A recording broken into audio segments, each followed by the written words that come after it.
You are listening to the Airflow Podcast, and I'm your host, Ricky Thomas. Welcome to the one and only weekly podcast that provides information and inspiration that will help you live your life like the air that you were created to be. So sit back, relax, and flow with me.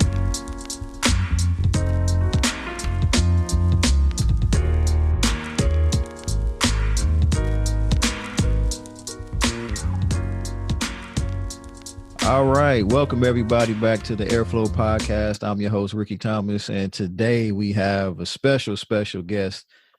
Too special. The Master King, Chef Jerod Wilcher. What's happening, people? What's going on, brother? Hey, my brother. Thanks for having me on, man. It's a pleasure. Man, I'm excited to have you on, man. You got so many things going on. It's hard to keep up with you. So, you know, I was like, I was happy when you said you'd do it because you're a hard man to catch up with now, man. You Hollywood now. Oh, man. I mean, I claim that. You know what I mean? You know, tongue is powerful. Our words are powerful. So yes, sir. Yes, but sir. God is good, man. He's blessed me. And then, you know, anytime I can reach back and give back, you know, I'm with it all day, every day. Yeah, I appreciate it, man. I think you got, I wanted you on here because, when I first started talking about this, and I think you and I talked about this last year sometime. I was man, I'm thinking about starting a podcast. And you was like, yeah, that's dope. Yeah. And I was just like, you were one of the first people I thought of. I'm like, man, your story and just your journey and everything is great. So we're going to get into that. But I was like, yeah, this is people need to hear that, the information that you have and just, your testimony and it's just inspiring. Yes, I think that is what this podcast is about. So, let's take it all the way back, So you born and raised in Miami, Florida, 305. You know it. Yes, sir. 305. So, any siblings? Yes, sir. So, man, we came up, I want to say, with a blended family. Okay. My dad is 40 years older than me. So he had me, he was 40. And he had already had a whole slew of kids. So total is 16 of us. Oh, wow. 16. Okay. Yeah. So one of them old school families. Yeah. 2 have passed on. I had a sister that passed away. She died of the HIV, the AIDS virus. And back then it was real prominent. Back then in I want to say early 90s. Yeah. That's when it was the people that it was getting wild and they didn't have any treatments and stuff. So treatments wasn't as big and popular. Yeah. Yeah, and then I had a brother who was shot in the stomach, shot and killed.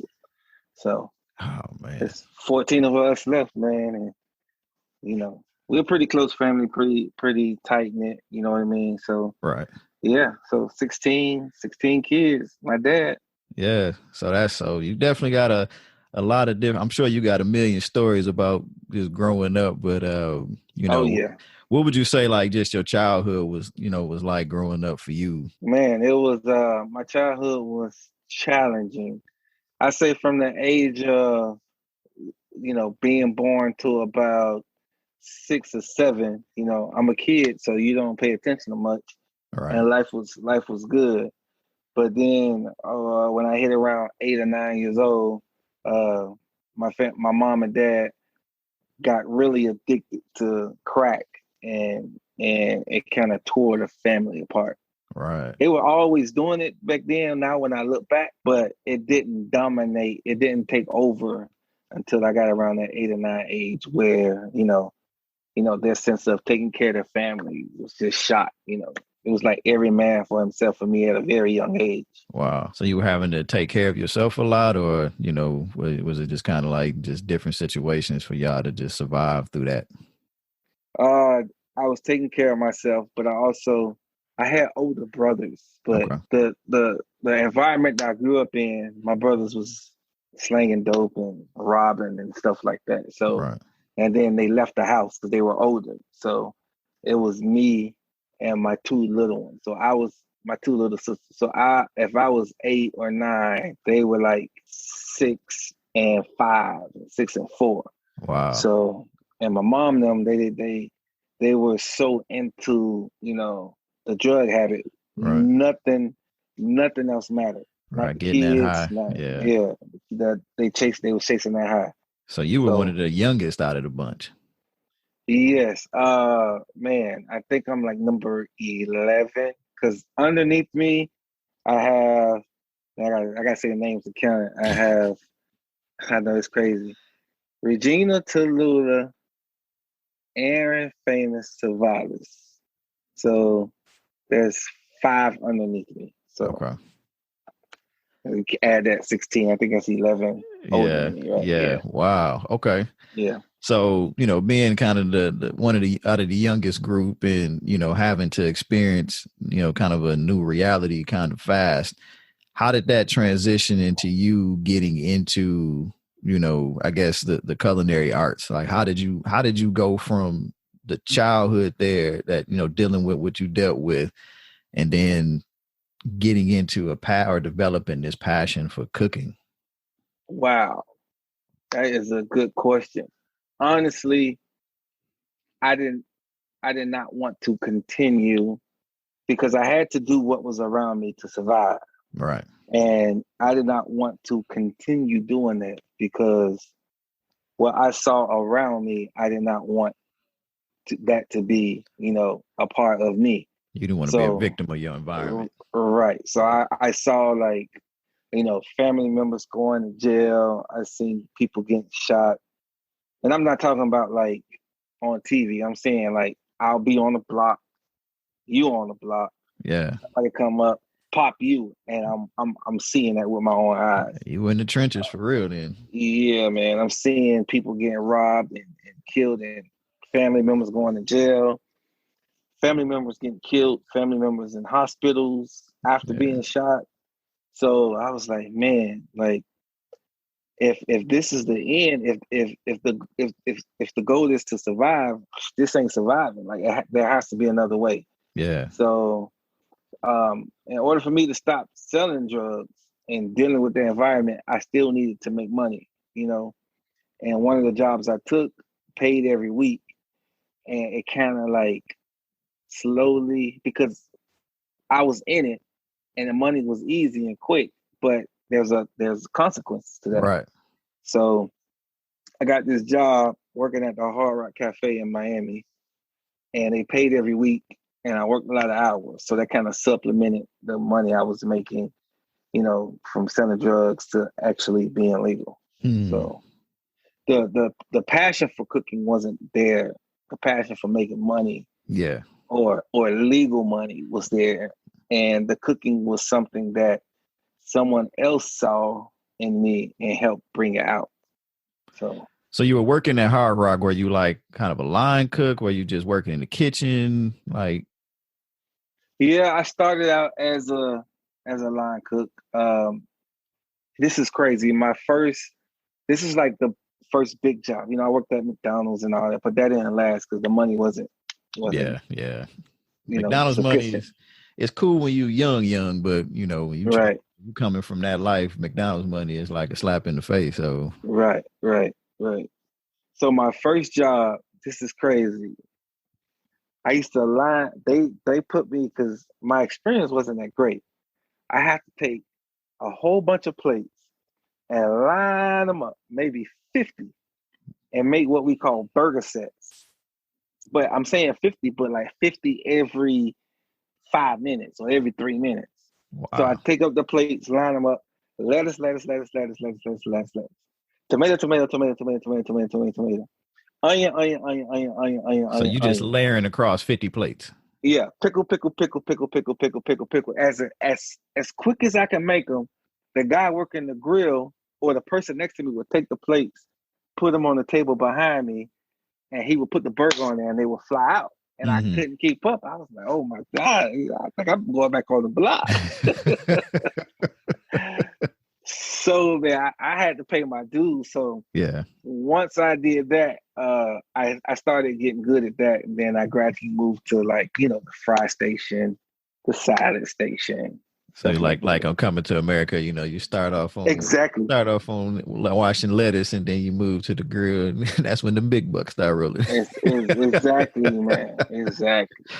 Okay. Exactly. So Hard Rock was the start, moving and line cook, kind of where did you go from there, from Hard Rock? Well, I did 10 years at the Hard Rock. So we got to stay at Hard Rock for a minute. Okay. When at the Hard Rock, they wouldn't let me cook on the grill because I was young, man. I'm gonna say 18, 17. Oh yeah, you were young then working. Yes. So one day the grill cook didn't come. And when you work grill, that's the big money. Right. And I was like, I can do it. And they was like, little man, go on somewhere. Go on back over there on the front. It's like, no, I can do it. The grill guy said he was gonna be late. So it's like, okay, just stay on there until he get here. And he never showed up, and I rocked it out. So then, I went to the grill. And then from that, I went to prep. Now, prep is like making the sauces, the soups, like when you really cooking the gravies, all the desserts. I had no experience in that. And it was this old guy, old Cuban guy, and old Cuban gay guy. He was not very receptive of me, and I was ignorant that back then I wasn't very receptive of him. Right. And before I started working back there, I used to like say mean things to him and disrespect him because he was gay, and I thought we were ignorant back then. I was a little kid and I used to mess with him, but he took the time to show me how to bake and make sauces and make soups, and I stayed back there with them for about a good year, and I got really good at it. And from that, the chef there asked me to start putting away the trucks that came in, the deliveries, and the place was really busy. Right. So you had to be quick and put the trucks away. And from putting the trucks away, he started teaching me how to do inventory. So now I don't work the line, and I did prep, and these guys seeing it in me. And for me, I feel like I'm just making money. Right. But you all know how God works. He's setting me up for something else, and I don't even know it. Yes, sir. Yes, sir. So after a year, I probably was the only guy in that kitchen that knew how to do everything. So then my chef was sleeping with the bartender, and they told him he had to transfer, and they wanted to find a new chef. Mm-hmm. So the chef was like, well, you don't have to look nowhere because you got Jerod back there in the back. And no one knew I was doing all that extra training. Now, I was doing all that stuff like extra on my time and not clocking in and, or clocking out, but staying. I was learning all on my own. So there's a message in that, but go ahead. It is a message in that. I was doing all that on my own. And when the time came for his position to be taken, he was like, yo, for the last 3 months, and he was telling the truth, for the last 3 months, I haven't been doing anything. This is what the chef said to the gym man. I haven't been doing anything. Jerod's been coming in at 5 a.m. Now, the gym managers don't know that because I would come in at 5 a.m, but my shift started like at 11. So I would clock in at 11, but I would come in at 5 to learn everything. And he was like, Jerod's been coming in at 5 every morning for the last few months. He knows the whole inventory system. He's our main grill guy. He's our second best prep guy. I mean, there ain't nothing in here he can't do. So from that, I got promoted to management from that. All right. So that's a lot that you just unpacked in that little bit of time. That's so I want to go back because, we want to go back to where you got the opportunity to get on the grill. Before you took the grill, I mean, you was confident. You was like, I can do it. Right. Had you been cooking at home or anywhere else? I know you worked at McDonald's, but actually operating a grill in any capacity for yourself, anything else before that? Yes, I worked at this restaurant called Fuddruckers. No, Fuddruckers. It was a burger joint, and they had a flat top grill. It's kind of different from the Hard Rock. But I worked at Fuddruckers for a little bit, so I knew I can do it. But so you had a little bit of experience actually working the grill. Okay, right, and I was just cocky, confident, little kid. You know what I mean? And sometimes it takes that though. Sometimes it takes a little bit of confidence to step up the way you did. So, man, all honesty, I was scared because Hard Rock is like. Back then anyway. Yeah. I mean, you had to be fast and no recooks, and Yeah, so I was scared, but I knew I can do it, and I was like, if I can't do it, then what's gonna happen? They're gonna put me back on fry, like Right. whatever. Yeah. But I can't even now. I can't stay on one spot. Like I have to move on to something else. You know what I mean? Even if it's not comfortable for me, because when you doing something for a long time, it becomes normal, no matter what it is. Like it's let's routine. say it's routine. So people say I don't have any experience in that, or I've never done it before. But I guarantee you, whatever you start, 2-3 months, a year from now, it's like riding a bike. Right. You know what I mean? Yeah, you gotta start somewhere. Bro, I take that back to, I mean, we on the podcast. I take that back to the first time I cooked crack. Like, yeah, I ain't never cooked crack before. Like, what am I doing? Right. And then about 6-7 times, you whipping it done. Up. You know, yeah, it's done. So I took that mentality. If I could do that, or if I could live in a house, because when my mom was on drugs, like no light bills paid, we had candles, no food in the house. Right. So if I can live from that, I mean, ain't nothing I can't. Right. And my wife and I talk about this all the time. Sometimes you look at people who have some of the greatest success stories, and they come from, when people say the bottom, they come from the bottom, because they're like, look, I know what it's like to not have anything. So for me, I don't ever want to go back to that again. And it gives them this extra drive and push, to never go back to that point. Exactly. So, I want to go. So, you got the job, you own the grill. And then, I want to go back to when you was talking, you was like, I was putting in extra time. Correct. On my time. Right. Not on the company's time, to learn all these different aspects of the job, not realizing that I was being prepared for, what was to come, Right. And, I want to touch upon that a little bit, because, just understanding and knowing, enough about you to know where you are today, that's big right there, because, a lot of people don't think about that. You always hear prepare for the job that you want, not work at the job you have now. You got to prepare and get ready for it. Correct. And sometimes it takes sacrifice, and you sacrifice your time. You could have been off of work and at home chilling.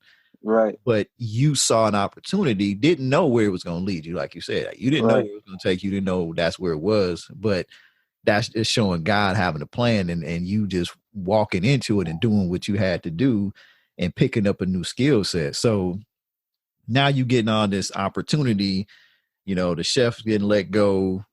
He's telling like, you have it, it's on you.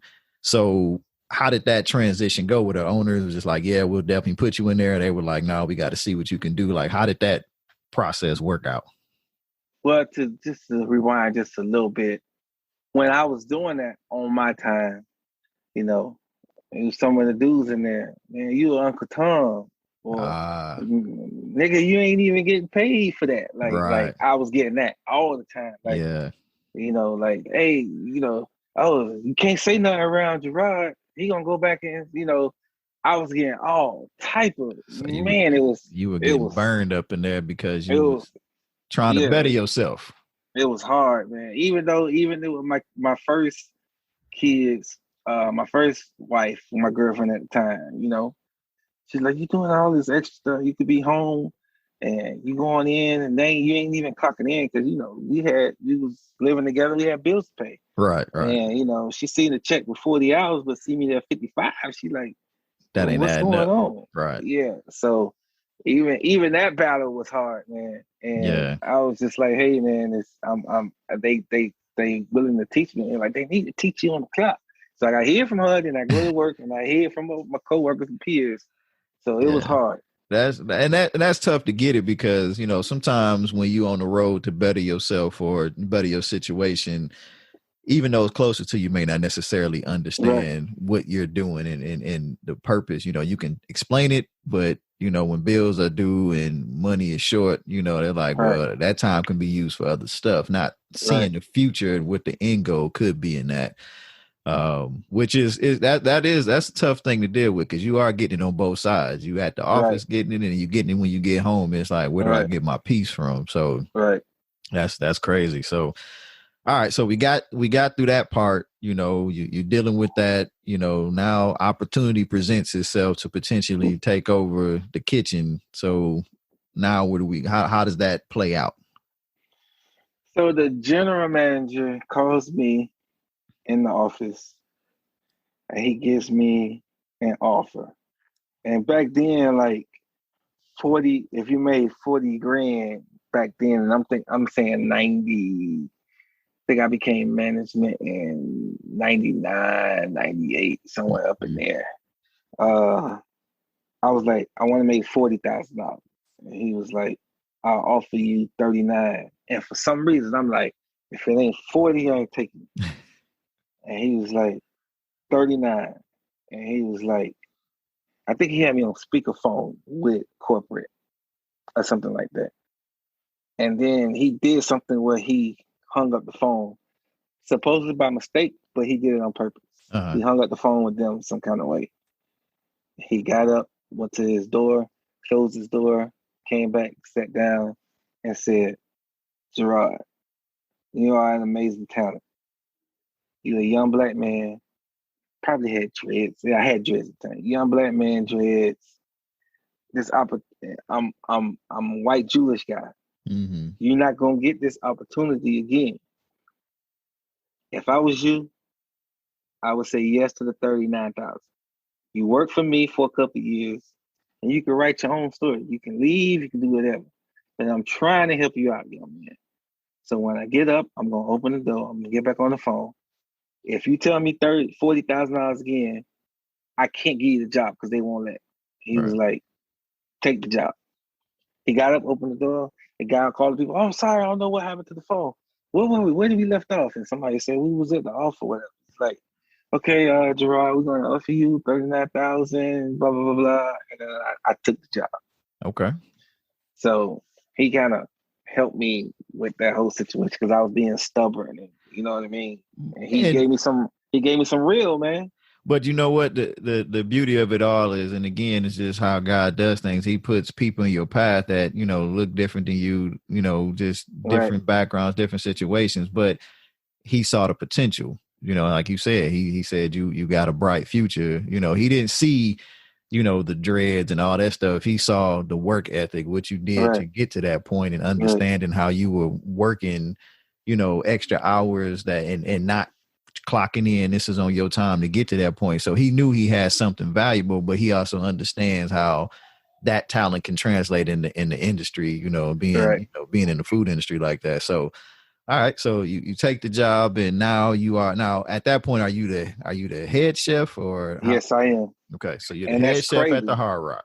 Because remember them guys I told you that was like hating on your stuff. Yeah, but they was my homeboys, but they would take shots. Mm-hmm. So, and then after work we would have drinks, and we'd go smoke together. Yeah, but we'd go chill out on the block after that promotion. Man, it took a while, man. It was like, man, what you doing out here with us, man? Like you. So now it's that separation of you the boss, hang with us now. Yeah, that was hard. Yeah, I've had a little bit of that, and I know it's tough. But at the end of the day, if people really with you, if you're trying to better yourself, right? Yeah, either they're gonna come around or they're gonna fall off. And sometimes your success can be a reminder of where other people or where they are in their lives. And sometimes that's tough for folks to deal with. So. Yeah, man, it was hard because I knew all the stuff they would do, or how they would sneak food out, or how they would take the trash out and go smoke weed. And I was like, oh my God, it's a conflict. Yeah, it's a conflict. Okay. So yeah.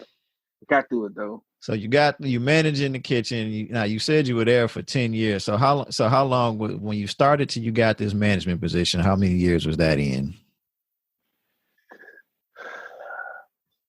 I'm gonna say 3 or 4. Okay, so up in there. So you moved up pretty quick. Taking over the whole kitchen. So you're running the show in the kitchen. You're doing the inventory, all the stuff that you were training. Everything. Yeah, doing it all. So what's the next move for you at this point? After 10 years of Hard Rock, in between that, okay. So I still had one foot in the street. Okay. And then I met my first wife, and we got married. And then a couple of years later, we had my daughter Victoria. Okay.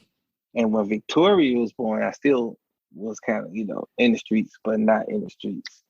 And my ex-wife, my first ex-wife, and her parents loved the food that I would cook for them. And they would always tell me that, I should go to culinary school. Bruh, I hated school.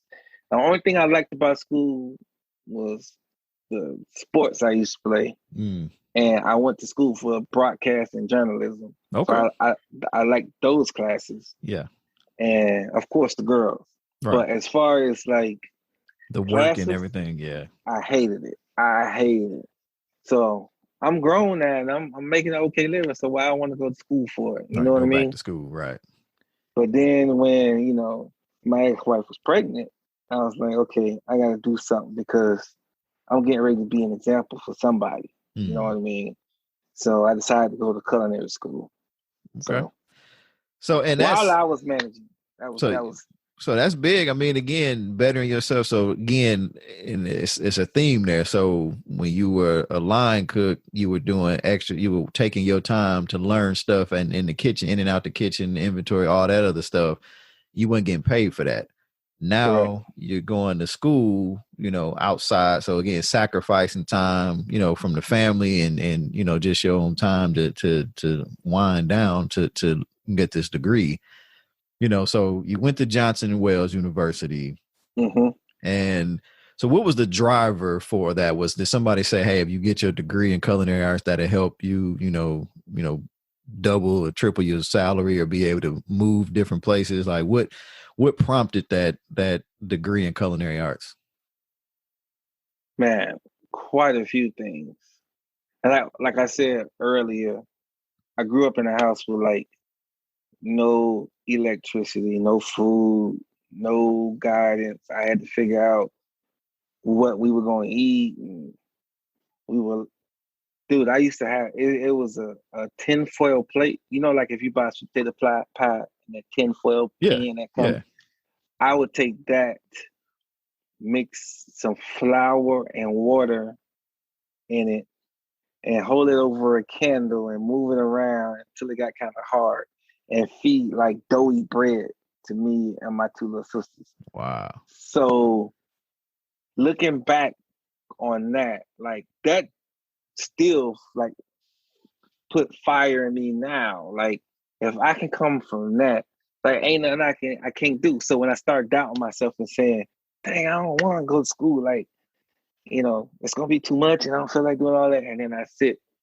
Or even my ex-wife will say, how you gonna say it's too hard? And you came up in a house with no lights and no food, and your mom them drugs, strung out, and you gonna say this too hard? Like she would remind me of that, and then that would just give me fire. So there was, outside of that, there was no like, if you get a degree, your salary would double and nothing like that. I already knew that, and I knew I didn't want to stay at Hard Rock because I wanted more. Right. And I could cook pretty good, and I figure if I get some kind of training with because I was all over the place with my cooking. Like it was good, but I didn't know what it was called I was doing. I didn't know like, what, souffle was, or what, simmer, or, saute, or none of those culinary. I didn't know. I was doing it. Yeah.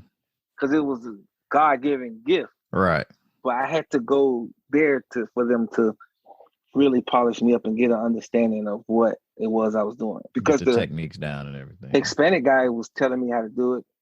The older guy was telling me how to do it. He taught me prep, but he put it in like this when you do it. So I took from what he taught me and made it my own. Yeah, he didn't give you the technical pieces of it. He just showed you like, this is what you do, and you just picked that up. So I mean, you got real world training, before you actually got the refined, school training, which sometimes that helps you in school because you got that experience. So Yeah, when I got to school, actually, I said it was going to be hard. It was so easy because I was in the industry already. Right. So when I went to school, it was a lot of, I was saying kids because I was like 20 something. And a lot of people, it was a lot of older folks too, but most of it was kids like coming out of high school saying they want to be a chef and didn't know what it took. So they would take one recipe and divide up different, like if they was doing like pico de gallo, they would say, here, Ricky, you do the tomatoes. Jerod, you do the onions. Leslie, you chop up the cilantro. Leroy, you squeeze the limes. Mm-hmm. And then y'all put it all together and y'all taste it. And that's group A. And group B will make the guacamole. But in the industry where I came from, it was a whole list that I had to do. So when I went to work every day, I would look and say, okay, I got to make guacamole, pico de gallo, soup, gravy, barbecue sauce. I got smoked ribs. Like I had to do So it was all just those you. things. Yeah, it was all on you. Yeah. Right. So to go to culinary school, and it was like, okay, Jerod, you chop the tomatoes.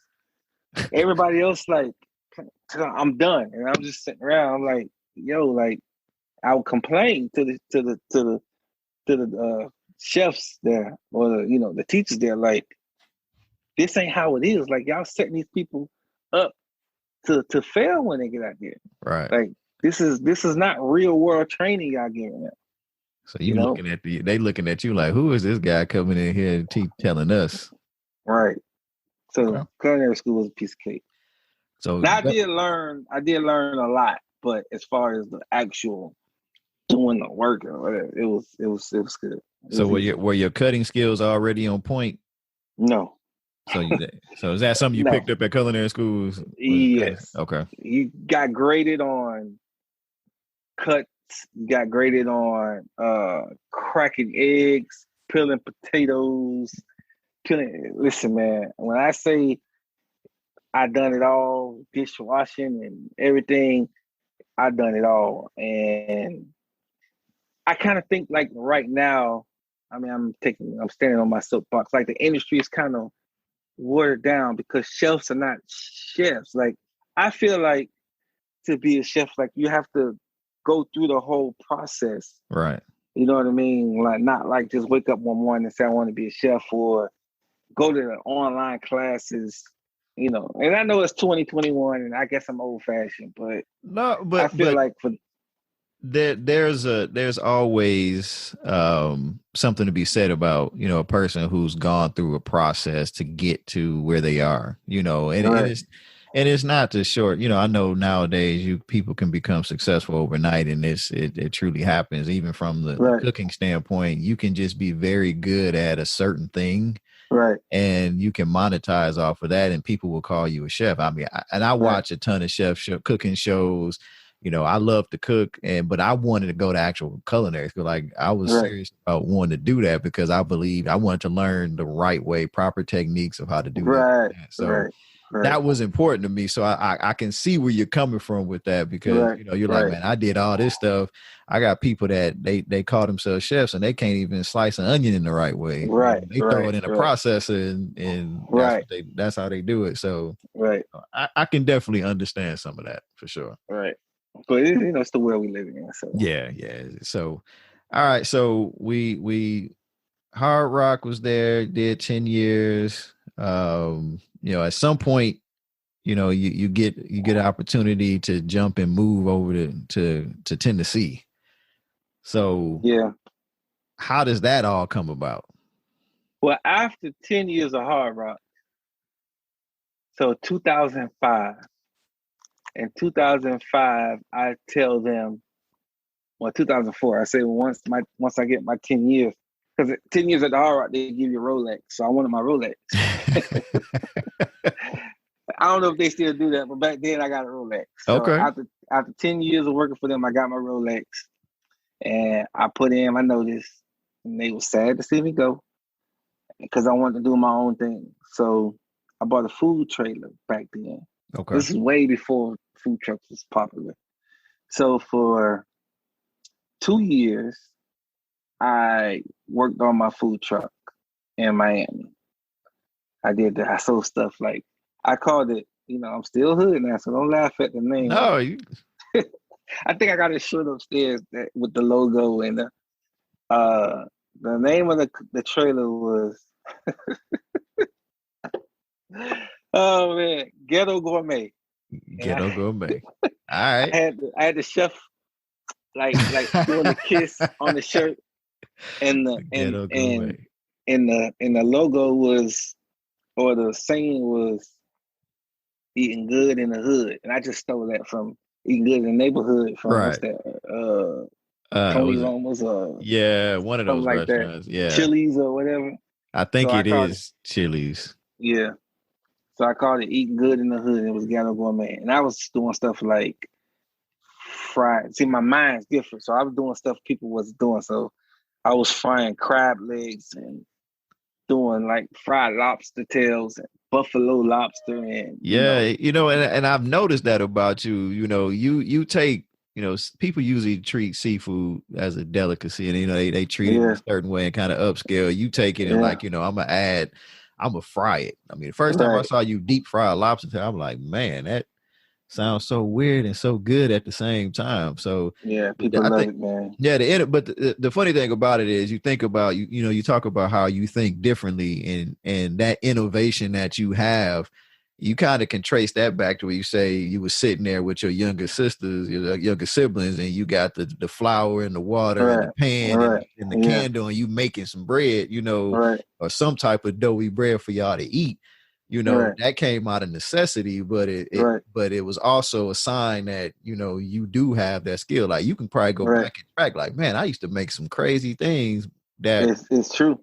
That helped us get through. And that's what sets you apart from other people that's in the industry, when you think about that. So yeah, I saw that connection, just that made me think about that. Cause you do have a lot of innovative ways, and I want to talk about your style, because I know you said you didn't really have a style before. Right. But just to go back, we'll get into a little bit of that. But you said, so now you got the food trailer, Ghetto Gourmet. They lining up, man. They lining up. Boy. So you hit the club scene after the club? Yeah, so I will have a spot in the hood. I have a same spot where people could come to. And if I had a slow day, I would drive over to the strip clubs and go in there and shoot DJ $50 and some wings and say, hey, let everybody know I'm outside. And I was like, hey, man, I go out there and get the wings, and then I sell out and go about my business, man. Right. But I'm still in the hood, so, you know, you got to be careful. So, my dad, my mom, she's still on drugs, God bless her soul. Back then, she's still on them now, but she was like my main employee. And, when you're on drugs, like, your personality changed. So I never knew what mama I was going to get. Right. So, but she bought some some flavor to the trailer. People would walk up to the trailer and they'd be like, how many wings I get? And if it was like a heavy set dude, and she was like, it don't matter how many you can get. You look like you eat about 50 of them. So the people just love it. Like that personality. Yeah. Like, mama, you can't say that. You can't say that to the people. They probably they loving that. They probably like that. Add a little flavor to it. They loved it, man. And then I had my nephews like in abandoned cars, and back then you had the chirp phones. Yeah, the Nextels, right? Yeah, and they'll be like, "Hey, somebody walking up on you from the left side. Like, I'm finna get out and walk over there." So they'll be over in the car strapped, watching you. I got like 5. So you got security, man. I ain't crazy. I'm from the hood. Hey, now you gotta keep your head on the swivel. You gotta protect my investment, right? Shoot. Oh, but I did forget to say, when I first started at the Hard Rock, like, I don't know why I did it, but I enrolled in the 401k, didn't know nothing about it. I'm this ghetto kid, and I enrolled in the 401k, and they took 10% of my check every single paycheck, and I never touched it. And then 10 years later, when I cashed out with some paper, man. I think I had like 70, 80 stacks. Oh, man. So you was like, okay, go. So I bought the food trailer. Yeah. So, of course I'm a protector. So I had so many weapons on that thing. But, it was all love. Nobody ever tried to rob me or nothing like that. So I would pull up to the strip clubs, like you said, and then go home and do it all over again. And then I did that for About 2 years. 2 years. So you're an entrepreneur for a couple of years with the food trailer, after leaving kind of the corporate side of things. What did you learn about yourself? Going from the corporate structure to, running your own food trailer, and having to, you were responsible for everything now. You kind of were doing that in the kitchen, but now it's a different ball game because if you don't hustle, you don't work, you're not gonna eat. Right. Discipline, man. Discipline. Like when I was working in the field, even as a manager, if I wasn't feeling good, I can call in and my check could be the same. Right. If my kids had a soccer game or something and I want to take a certain day off or a holiday off or vacation for a week and I go to work, my check could be the same. Right. But with your own business, I mean, you take a day off, you ain't getting them. I mean, I ain't gonna say you ain't getting the money back, but that's a loss. Right. I ain't gonna say it's a loss because I got provide. But if you take a day off, you have to be really smart about it because you're not guaranteed to get that money. You know what I mean? Right. I mean, your budget changes. Not to say that what you would normally make on that day, if you were out there working, it's gonna shift. Like you said, it doesn't mean that you won't get it back, but it's just one of those things. If you don't work, you still got to work. Your guy will provide, but you still got to get up and do something. So those moments where before you had PTO and you had all those corporate benefits, when you're your own person, your own business, a little different. So, okay. And then you look at stuff like gas and propane gas and like utensils and napkins and a little ketchups and mustards and something peppers and to-go plates. Like I was spending money before I even bought food. I was like, oh my God, like this is but I learned how to do numbers and stuff when I was at the Hard Rock. So I was gonna say, doing the inventory and all that stuff. Right. That was part of your preparation for what God was really trying to get you to. What I'm saying? But that's, again, somebody who doesn't look like you, doesn't think like you, totally different person, but saw something in you to prepare you for where you are or where you were at that point. So that's good, man. That's definitely good. So the food trailer is popping now. Ghetto Gourmet is taking over the hood. What's the next step for you? Well, everything has a season. And what I mean by that is, in the summertime and football games, it's good money for trailers. Mm-hmm. Christmas time come around and start getting cold, and that many people coming out, and that many people going to the clubs. I ain't selling out. Now, what's cold in Miami? 70. Man. Definitely 60 something. It hit that 6. Oh man. We got Timberland boots on and we're still swimming in that weather. Let that be 60 something in Detroit. We would be still outside kicking it. That's perfect weather right there. But so y'all get 60-degree weather, y'all hit y'all winter time that you got a shift thing. So what was the shift?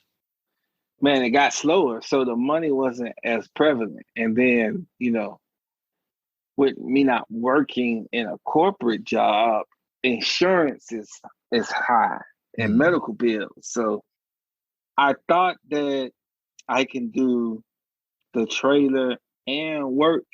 So I got back into the corporate business and I started working for the Cheesecake Factory. Okay. And I thought I could work for the Cheesecake Factory and run the trailer. And I had like family members like cooking on the trailer. And it was kind of detrimental to me because the way I prepared it and the way they were preparing it was different. And people would complain, like when they see me, you'd be like, yo, man, your food wasn't good. Like how you cook it. And it was kind of diminishing my name. So I decided to just shut the trailer down. That was a hard decision. And then just jump back into I tried to do both for a while, but it wasn't working out. So I became a chef or a kitchen manager at the Cheesecake Factory. And here I go starting over again. So the Hard Rock, I was the boss. Well, I wasn't the boss. At the Hard Rock, I started to cook, became the boss. Mm-hmm. then I was my own boss. And then when I went to the Cheesecake Factory, I wasn't the boss no more. I just came in as a regular chef or kitchen manager. Yeah. And I was on the bottom of the 3 or 4 that they had there. So here I go starting over again. So now you get that taste of entrepreneurship. You're doing good, but realize, and this is important. I want people to hear this because there's a lot of people that want to start businesses, and this is not to scare you, but it's to tell you be prepared for those times. Do you have a business that you're doing that is seasonal?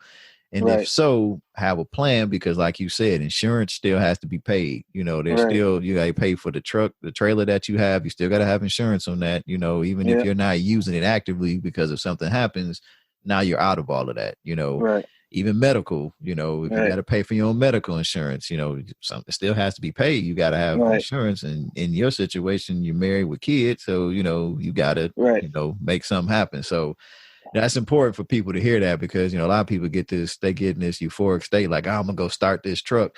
Great idea and do all this stuff, but they don't think about the little things to be prepared, so. Yeah, definitely got to be prepared. And I was prepared, but I didn't look at, 2 years from now. Because here's the thing, when you first start a business, you look at the beginning like it's going to always be like that. And you don't realize you're a new thing and people want the new thing. But after a while, even if it's great, it kind of fizzes out a little bit. And how did you spend your money when it was all coming in like boatloads? What did you do with the money? Like, did you manage it? Did you waste it? Because you know tomorrow you're going to make the same thing again. Like, how did you do that? Yeah. Had I, I'm a young guy. So if I pull up at the strip club and I sell out, I'm gonna shut the strip club down. I got cash money here. I'm gonna go in there and make it do what it do a little bit of it, Right. No, I couldn't give it all back because I had to take money home to the wife. Well, yeah, that's true. So got to pay the bills. Couldn't get it all back, but I gave enough to the strip club and tell her, it was an okay day. Yeah. I made $1,800 when I really made 27, 26. Right. So choices. But I mean that again, how you spend your money, just because you made profit, you got to be able to put back into the business or save it for, those rainy days, that will come. Right. Yeah, because it averages out. Yeah. Right. Well, that's good. I mean, I want people to make sure they understand that, because some people just, they jump in, and there's nothing wrong. You got to jump. I know Steve Harvey says jump, and you got to do that, but you also have to come in and look at the bigger picture. It can't just be, I'm just going to jump in head first and not think about the future, because, you got to look at it in a bigger picture at some point at a high level. So, so you're at Cheesecake Factory, and Cheesecake bottom of Factory the totem pole. Bottom of the totem pole. You done moved up, management. Come back, bottom of the totem pole management at the Cheesecake Factory. So what's the play there? Man, Cheesecake Factory is cutthroat, man. Okay. That place is so busy. Managers don't last. Employees don't last. Even nowadays, it's probably the same. Like, they make like $30,000 a day, and it's really, really, really busy. So my first day there, when I showed up to actually do like the on the job training, the employees was like, oh, here come number 3. Here come number 3. I was like, the hell is they talking about? Number 3. So the guy that was training me, he's like, don't worry about that. Don't worry about them. So my first day, outside of orientation, my first day was steward, which was put away the truck. Now, I got experience with that with Cheesecake Factory. I mean, from the Hard Rock. Ain't no big deal. I can put away a truck. No matter how big or small it is, like, okay, this is something I can do. So the truck came in, it was real big, and we was putting away the truck, and the dude was training me. He was just an hourly guy. He was like, dang, I ain't never seen a manager put a truck up like that before, man. Because I took off my jacket, You got in there, rolled up your sleeves and got in there. Yeah. And he was like, wow, I never seen a manager do that. I said, yeah. I said, when I was managing the Hard Rock, this is what I did. I can actually find peace and joy in it. Like, you organize everything, you touch everything, you know everything you got, right. whatever. So when I sat down and talked to him, I said, "Hey, what's up with these guys saying he go number 3? Like, what they was talking about?" And he was like, um, "This week, 2 managers came in, and after putting away the truck, they quit. And you the third guy this week, so they was like, he go number 3 for the week, and he wanted to know if you was gonna quit or not." So they that's just how didn't hard know. it was. But they didn't know you had already been dealing with a lot of that stuff at the Hard Rock Right. in terms of being able to put the truck up and do all that. So for you, it wasn't that big of a deal. It wasn't that big of a deal, right? And then I went through the whole training on the line, and my middle name is Jerod, right? Right. So when I started cooking on the line, I love to cook. I caught on, and cheesecake, they do everything from scratch every time you order. So like if you order like the chicken Madeira, they take a raw piece of chicken, they season it with salt and pepper, they dredge it in the flour, they dredge it in the egg wash, they put the oil in the pan, and they cook chicken in the pan, they flip it over, they put it up in the salamander, they take it down, they put asparagus and cheese on it, put like everything is to order. You order some with Alfredo sauce, as soon as it comes in, the ticket's coming in, they make it the Alfredo sauce real quick, and everything is from scratch. So that's right up my alley. Yeah. You know what I mean? Culinary school, So I got on the line and I was killing it. So the big corporate guy, his name was Vinny Forza, Italian guy. And he pulled me to the side. He's like, "Man, you got potential, man." He was like, "I like how you work." He's like, "Your name is Jerod." He's like, "You watch baseball?" I was like, "Yeah." He's like, "You know who A-Rod is?"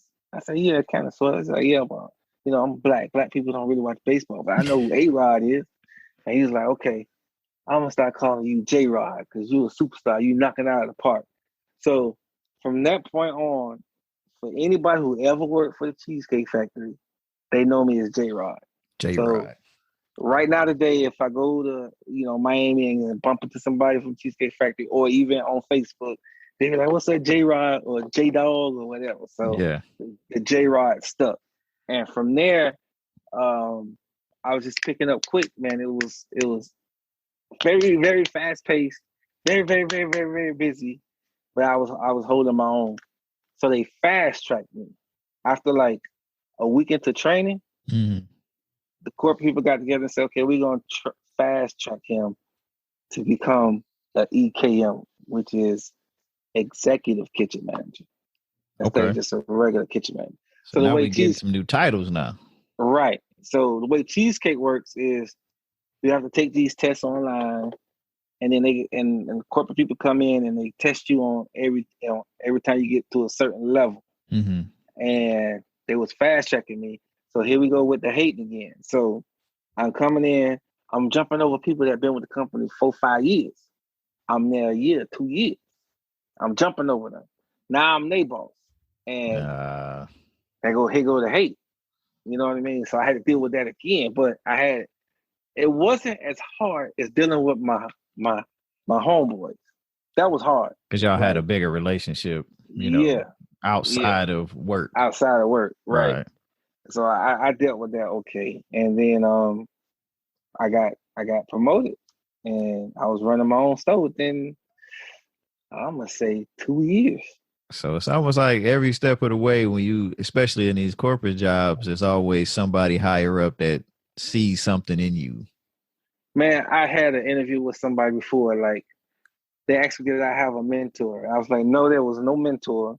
But every time I got to a certain spot, like someone was there and helped push me to the next level. Right.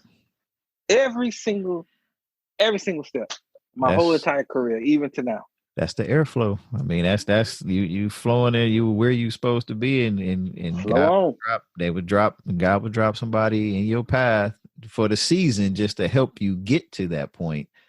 So they, in a way, they were probably mentoring you, but you didn't see it because sometimes mentorship, it goes both ways. But they saw you and said, "I'm gonna help you," and maybe it's maybe they're paying it for something that that somebody did for them.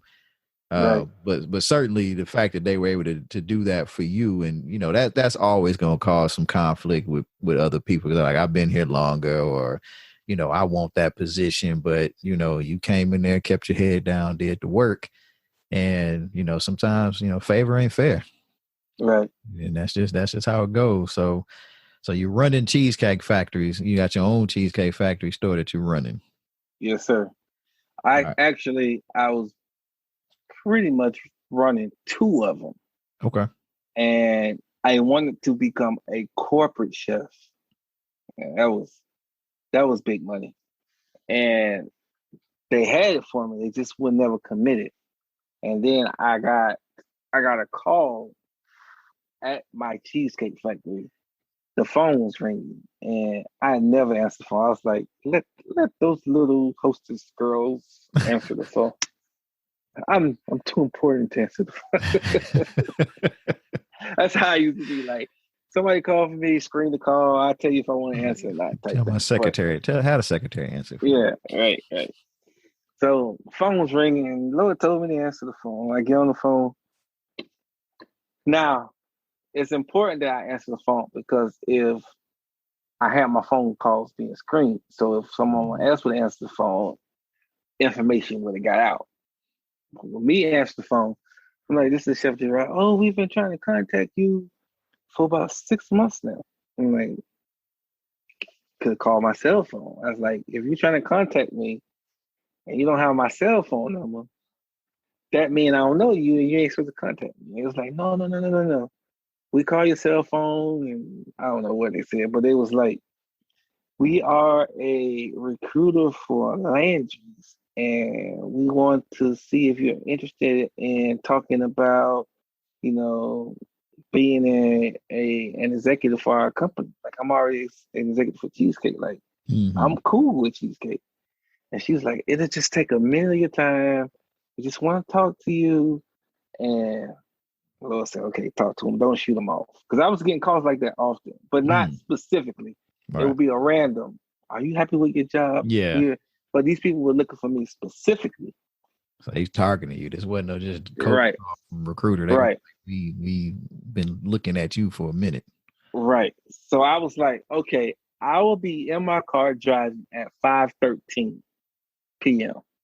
I was being an a-hole. I was like, if you don't call me at 5:13, that's exact. Right. I was like, I don't need no job. Like, right. Whatever. The Lord told me to listen to him. I was like, okay, God. I was like, if y'all don't call me at 5:13, you know, I got another phone call at 5:15. I ain't answering the phone. Dude, bro, I got off at 5, and I was driving out of the garage, and I'm driving home. And I'm like, okay, now. 5:12, 5:13, the phone rung. I'm like, okay. This is Chef Jerod. She was like, yeah, this is a recruiter from Landry's. Are you familiar with Landry's? I like, never heard of. She was like, they own the Rainforest Cafe. They own Bubble Gum and all whatever the names they said. Mm-hmm. And I was like, lady, I've worked for the Hard Rock Cafe. I'm a chef. At this point, I got my culinary degree. I don't want to leave the Cheesecake Factory when I'm doing scratch cooking and go work at the Rainforest Cafe to be flipping burgers again. Right. I was like, you gotta come better than that. You say you was looking for me, but I was being an a-hole, man. I was like, if you was looking for me, you'll know that, you know, I would want something greater than just, you know. Google me, check my resume. I ain't right. It wasn't nothing to Google back then. Right, yeah, back then it wasn't Google. It was Yahoo, maybe. You might have right. But if you Yahoo me, you wasn't gonna get nothing back then. I don't even know if you get together going in, nothing. But she was like, okay, but if I set up something with my managers or with a manager, the meeting would be at the Rainforest Cafe in, you know, Fort Lauderdale, Florida. I said, yeah, I'm in Miami, so that's a good 30-minute drive, whatever. So long story short, Lord told me, just don't turn down, just go listen to what these people got to say. Mm-hmm. Right. So now I'm not mad at the Cheesecake, but they had me in limbo for a while because I'm running 2 stores. It's busy. It's a busy company. I'm shining. Like, they really depended on me. I traveled for them. I opened up stores for them. Okay. You know, if someone had issues with like inventory, they would send me there to fix issues. So I was like their go-to guy, you know. And I wanted to get paid like one of the big wigs. So I was like, okay, I'll go to the interview. So I went to the interview at the Rainforest Cafe, and they walking me through the rainforest. I'm like, I told this lady, I ain't want to work here. So they interviewing me, and I'm like, man, this is crazy. I don't want to work here. So they sat down, we started talking, and they was like, so what do you think? I was like, I'm just going to be honest with y'all. I'm not looking for a restaurant where, because they had the ribs coming in already made and stuff like that. I've eaten there a few times. Yeah, I know. Yeah. I was like, I can't, that's not what I'm about, man. I'm a from scratch type of guy. Right. And he's like, well, we got other places. I was like, okay, well, what you got? It's like, there's this restaurant. Now I'm meeting them in Fort Lauderdale, and I'm from Miami. So everything they're telling me, I'm thinking it's local, right? So it was like, we have this restaurant with like a 300,000 gallon tank in the center with over 500 species of fish, including sharks and eels and, you know, blow turtles and, you know, all the stuff that you can see in the wildlife. We have them in the tank. And in the center of and around that are tables. And it's a seafood restaurant, and you can bring in your own fish and you fillet it yourself. Like, does that sound good? I'm like, hell yeah, that sounds good. I'm thinking like, but where that's at? On South Beach? You know, we didn't go to South Beach too much. We went over there, but I'm like, South Beach? It's like, no, it's in Nashville. No. Nashville? What you talking about, Nashville? How we go from, you want me to run this old rinky dink? That's what I'm saying. I ain't saying for them, but rinky dink Rainforest Cafe to, you know, this elaborate chef in Nashville. And they was like, but just think about it. So I say, so hold on.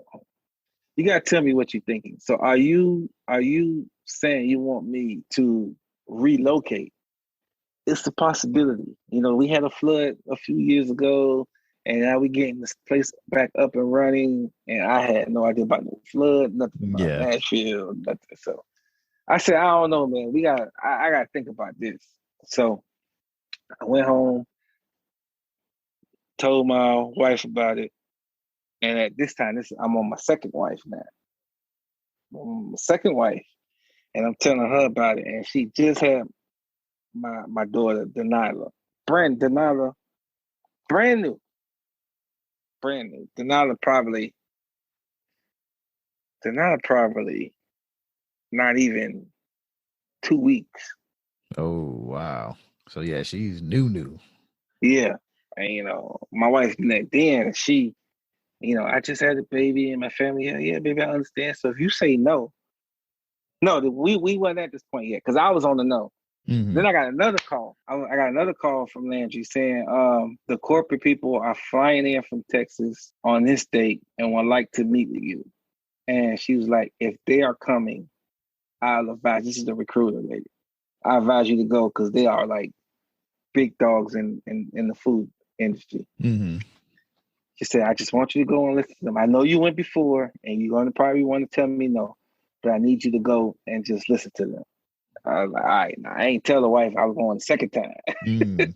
So I had told the cheesecake that I had a doctor's appointment to go to, because I didn't want to get home later than usual, you know what I mean? So I told him I had a doctor's appointment to go to. So I drove to Fort Lauderdale again, and the vice president and the chief executive officer of Landry's, they flew in just to talk to me, and they offered me the job again, officially, and said that they would fly me and my family out, pay out whatever lease I got, give me a signer's bonus, pay to move me, and ask me what salary I wanted. Oh, so they gave you the blank check thing. What do we need to pay you to make this happen? Right. So I said, well, I need to go home and talk to my wife. So when I got home, I was like, dang, how am I gonna tell my wife I want to know? I said, hey, so the people came to my job. Tried to play that off. Right. And we met outside, and they offered me a job in Nashville, Tennessee. I don't know nothing about Nashville. I said, but they're going to pay for everything to move. We in this lease here, so they'll buy us out our lease. They'll fly us out there to pick out somewhere to live. Like, they putting out all the stunts. And then they offered me, they offered me like $70,000 to move plus a signing bonus. Wow. And, I was like, I think I was making like 55, 60, somewhere up in there. So she was like, $70,000. I said, yeah. So I said, if you say no, babe, I won't do it. And she was like, all right. So I called them and was like, I think they were offering me like 60 something. I was like, listen, you pay me 70 something thousand, I'll do it. And then the person, the liaison person, I think was still the recruiter. Mm-hmm. So there's no way they're gonna do that. I was like, well, what do I got to lose? I'm fine here, man. They looking for me. Like, right. You just tell them shoot for the moon. $72,000. Yeah, right. Shoot for the moon. And she told them, okay, are you sure you want me to tell them this? Because they're not gonna go. Okay. Because at the same time, she get a cut. So if she tell them 72 and they say no, she ain't getting nothing. She not getting anything out of it. But if the risk pays out, she get paid a little bit more. So. And then she said, okay, I'm going to present this 72. I said, all right. And then I hung up the phone. I was in a church meeting then. Hung up the phone with her, went back into church. And then the next day, she called me, you're not going to believe this. I said, I already know. They said, yeah. So that was sometime in November. They wanted me to quit the Cheesecake Factory, not give a 2 weeks notice, man. And oh, wow. Be in Tennessee, or I had to go to Texas to train. Be in Texas around Christmas time. And I was like, nah, man, I don't work for these people for 6 years. Like, I'm going to give burn that bridge, a notice. You know what I mean? Right. So January 1st, 2012, Nala was born November 17th, 2011. So January 1st, I'm up in the air, leaving Miami, flying to Texas to go start my training. Wow. Within a year at Landry's, they pushed me. I got promoted and pushed over the 6-figure mark. A year later, they gave me another 20 stacks. So they just like, so sounds like it was the right decision, and God helped to guide you there. So, sometimes you got to leave where you're at to go to that next place. And it can be hard leaving family and such. So, yeah. So now you're here, and I don't want to, I'm trying not to skip around too much because, right. It's good, but you get here, you're working at the restaurant, with the fish and everything. So you're doing that. Man. Things are going well there. So obviously now you've been working there as a corporate job and, doing that. How did you, transition into Nashville and, kind of what helped you to make that transition here in this area? And then, from a work perspective, continue to thrive, to be better. Wow. Nashville, man. Nashville is a lot slower than where I came from, as far as like, how people move around and, what's going on. So, Miami is like fast, cutthroat. Everybody's on edge all day long. I come here where, people are nice and people speak, and I wasn't used to the Southern hospitality. So I had to adjust to people being so nice. I know that sounds weird, but I felt like out of place. It's not real. I mean, it's not weird. It's funny you say that because that's how I felt when I first came down here from Detroit. It was, everybody was like, they look you in the face. They, hey, how you doing? Right. Detroit, you know, you look at anybody, when you walking down the street, you might get a head nod, and that's about it. But people stop to speak and how you doing, sir, and this, that, and the other. And I'm like, man, I went back home and I did that. And people looking at me crazy, like, man, who you talking to? You know me? I'm like, I had to forget. I had to remember where I was. But yeah, I definitely know that feeling. And that was the nice thing about it. I got a taste of that Southern hospitality. So as far as the work, I just did what I've learned over the years. And Landry's was a bit unorganized. And I helped them put some systems in place that I learned from the Cheesecake Factory and some recipes that I had on my own from my food truck, because they were seafood. So that was right up your alley. That was right up my alley. So I used to ask them when I first got there, can I, run some specials and stuff? And they didn't know anything about me. It was like, no, just get the restaurant up and running first. And, we'll cross that bridge when we get there. And the good thing about the aquarium restaurant that I was working at, that I was the executive chef at, I had this general manager named Bill. A lot of times when you have someone talented, you try to suppress them, or you want to keep them, like for the Cheesecake Factory, I couldn't be creative. Like I had recipe ideas and I would make stuff for corporate when they came. They're like, oh yeah, that's good, but we got somebody to do that, right? You just do what we say. Focus on what they hired you for, and you couldn't get creative. Right. For Landry's, they were telling me no. But my general manager was like, man, this is good, man. Like, I would make them stuff that I was selling on my food truck, or I had every seafood in the book at Landry's. So I'm like, I'm in heaven. Like, I would play around with recipes. Like, I would read their recipe. Like, Landry's recipe is like, this don't make no sense. Like, I'm going to make it my way. So I would change their recipe and make it my way. And my general manager was all for it. So we wouldn't tell corporate. We just had better food than all the other aquariums. Right. And sales kept increasing. And he was like, well, what are y'all doing down there? And then I said, well, there's some recipes that you guys gave to me that I had to fix. And what do you mean? Fix our. So I showed them. I said, okay, they come down every so often. I'm like, taste this, and then taste this. Right. And they were like, okay, this is our recipe. This is good. Oh man, what did you do? I was like, I just tweaked a couple of things in the recipe, and I added 2 little things. And I tell them, this is what we sell now. I said, before I changed it, the first 6 months I was here, we sold 3,000. After I changed it, we sold 8,000. People like it. I was like, but I also been doing some other stuff, because I asked them, could I run specials? And they said no. I said, I know y'all told me I couldn't run specials, but I ran some anyway. I said, I ran this special. I think it was a tilapia New Orleans. I did a tilapia with Cajun cream sauce with crawfish, and scallops, and shrimp. That sounds good.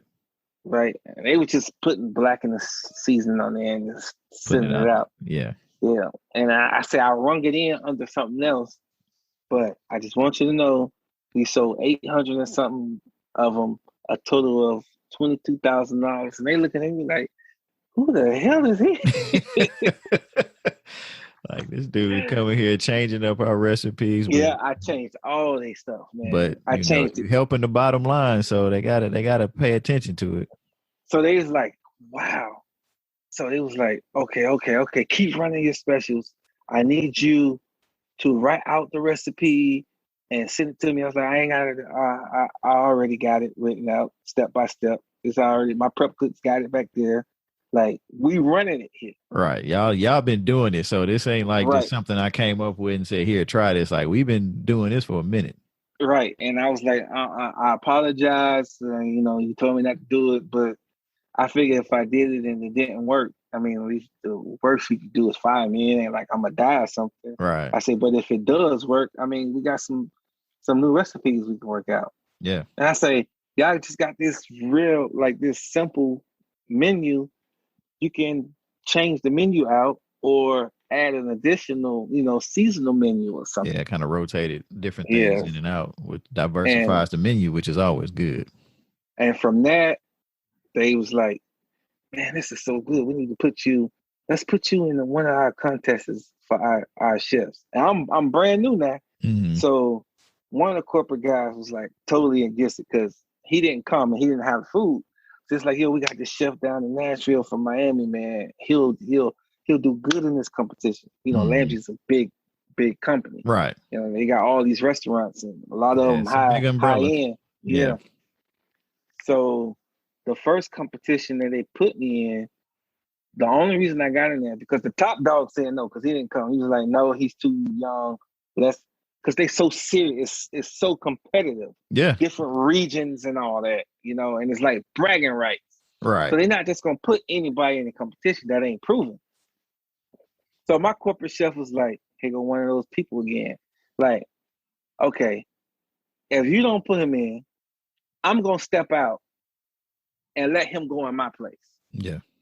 And he's like, if you do that and he don't do good, that's your behind. So He put, not his job, but he put himself on the line. Yeah. So my corporate chef, who was in charge of all the aquariums, a few of the Cadillac bars, which is a Mexican brand theme place, a couple of other Rainforest cafes, a couple of other Vic and Anthony's, the high-end steak-ins. He took himself out and put me in his spot. Wow. He put me in. I'm like, so now I'm flying to Galveston, entering a contest. Ain't never been in no contest before. I was scared.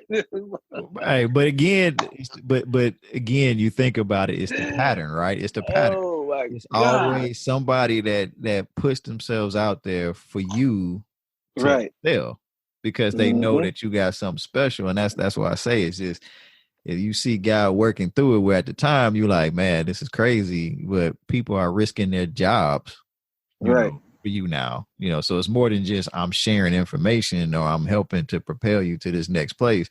Like they believe in you so much, they're like, I'm gonna risk my job because you that good. So, man, that's crazy. So you're flying in the contest, you're nervous because you're like, man, I got a lot of weight on me now. I gotta go out here and perform. So right. And he was like, just relax, just be you. And I had never been to a competition before, and those are big. Like you got media, magazines, local TV. Mm-hmm. I mean, it's a big deal. They rent out this whole Galveston Island, which the owner owned anyway, and bring in the company, 50 of the company's best chefs, maybe 30 of us, and we all competing against each other. And then you get the prep and stuff like that, but you got a certain amount of time to plate your dish and put it on the plate, and it goes out blind. Like they don't know who made what. Like the judges that's at the table. Yeah. So man, I was in 3 different categories, and the first one I think I did like a tequila lime snapper and shrimp. Oh my God, it was so fire. I think I did like a basil gastrique and then another chili vinaigrette. You're right there. You putting gas streaks on the plate and vinaigrette. I mean, I know what they are because I've seen them, but again, that's that culinary and just all them years of working through that stuff, man. Man, I had starfruit, like charred starfruit, and it was a really nice dish. And I did that. I think I did some boudin, fried boudin, fritters or something like that. Mm. And then for the last one, I did a lobster mac and cheese baked, a lobster mac and cheese, and I cooked it inside of a baked Parmesan cheese shell.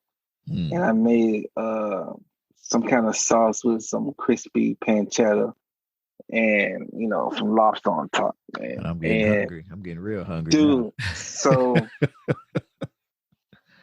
So when I was practicing my dishes, my corporate chef was like, put my main dish, the lobster mac. He was like, put the lobster mac in the middle and put the sauce all around it. Mm-hmm. And I'm like, I told you, I'm like, I like to do things different, not traditional. Yeah. I was like, no. And I just take balls to him. No, now he just gave up the spot for me. Right. I should be telling him, okay, chef, no problem. Mm-hmm. I was like, no, chef. I was like, I'm sorry, but every plate that I see, even on TV, got the main dish in the middle and the sauce coming around like the outside. I say, I'm going to turn the plate counter corner and put the main dish like right in the top of the triangle of the, I had a square plate. Mm-hmm. And then I'm going to have the sauce coming out, like the sauce coming out. Yeah. He's like, if we're not used to that, I say, hey, man, you ain't used to me. Like, go hard or go home. So every score tally, you don't know until the whole ceremony at the end. Mm. So they doing a ceremony and they rating the stuff and they say, okay, for the appetizer, the runner-up is, third place is, they don't do a runner-up and the winner. The runner-up is boom. And it wasn't my tequila lime snapper. Mm-hmm. And I thought that one was the winner. Right. I was like, dang, I'm hurt. This man flew me out here. Now, I don't think he expected me to win, but I think he expected me to get some kind of acknowledgement. Place or something. Yeah. Yeah. So that one came. And then when it came around for the lobster mac, it said a runner-up for whatever the category is, and they showed it, and it wasn't me. I'm like, dang, because I'm new. Ain't no way in hell I'm finna win this whole competition, right? So they said, okay, for the category of entree, the winner for this specific one is, and my lobster mac came up, and I'm like, oh my God. Nobody know who I am now. Right, they're like, who is this guy? They clapping and stuff, and then the corporate people and even the guy who's like, no, he shouldn't go.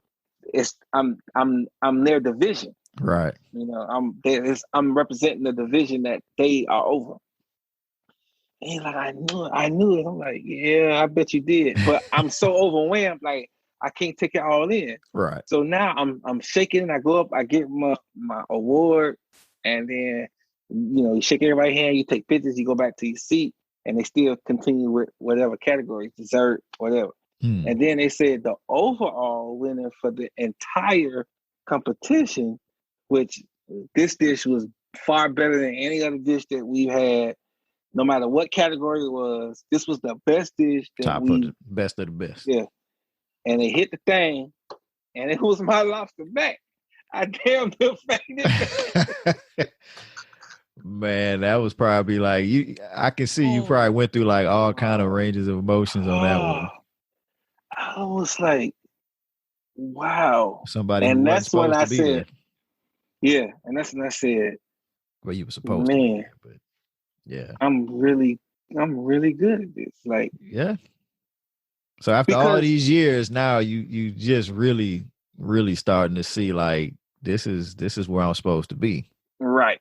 Yeah. When I won that competition, I was like, this is definitely what I need to be doing for the rest of my life. And you about 15 years in. Right. Like that right. I mean, that's what I'm telling you. Like, it ain't no overnight, I'm a chef type thing. Right. Like, man, it's hard work. Like that lobster mac and cheese recipe, I practiced it like 20 times. I would present it. And listen, as a chef, you gotta have tough skin because everything you make ain't good. And everybody ain't gonna like everything you make. Get critiqued, for sure.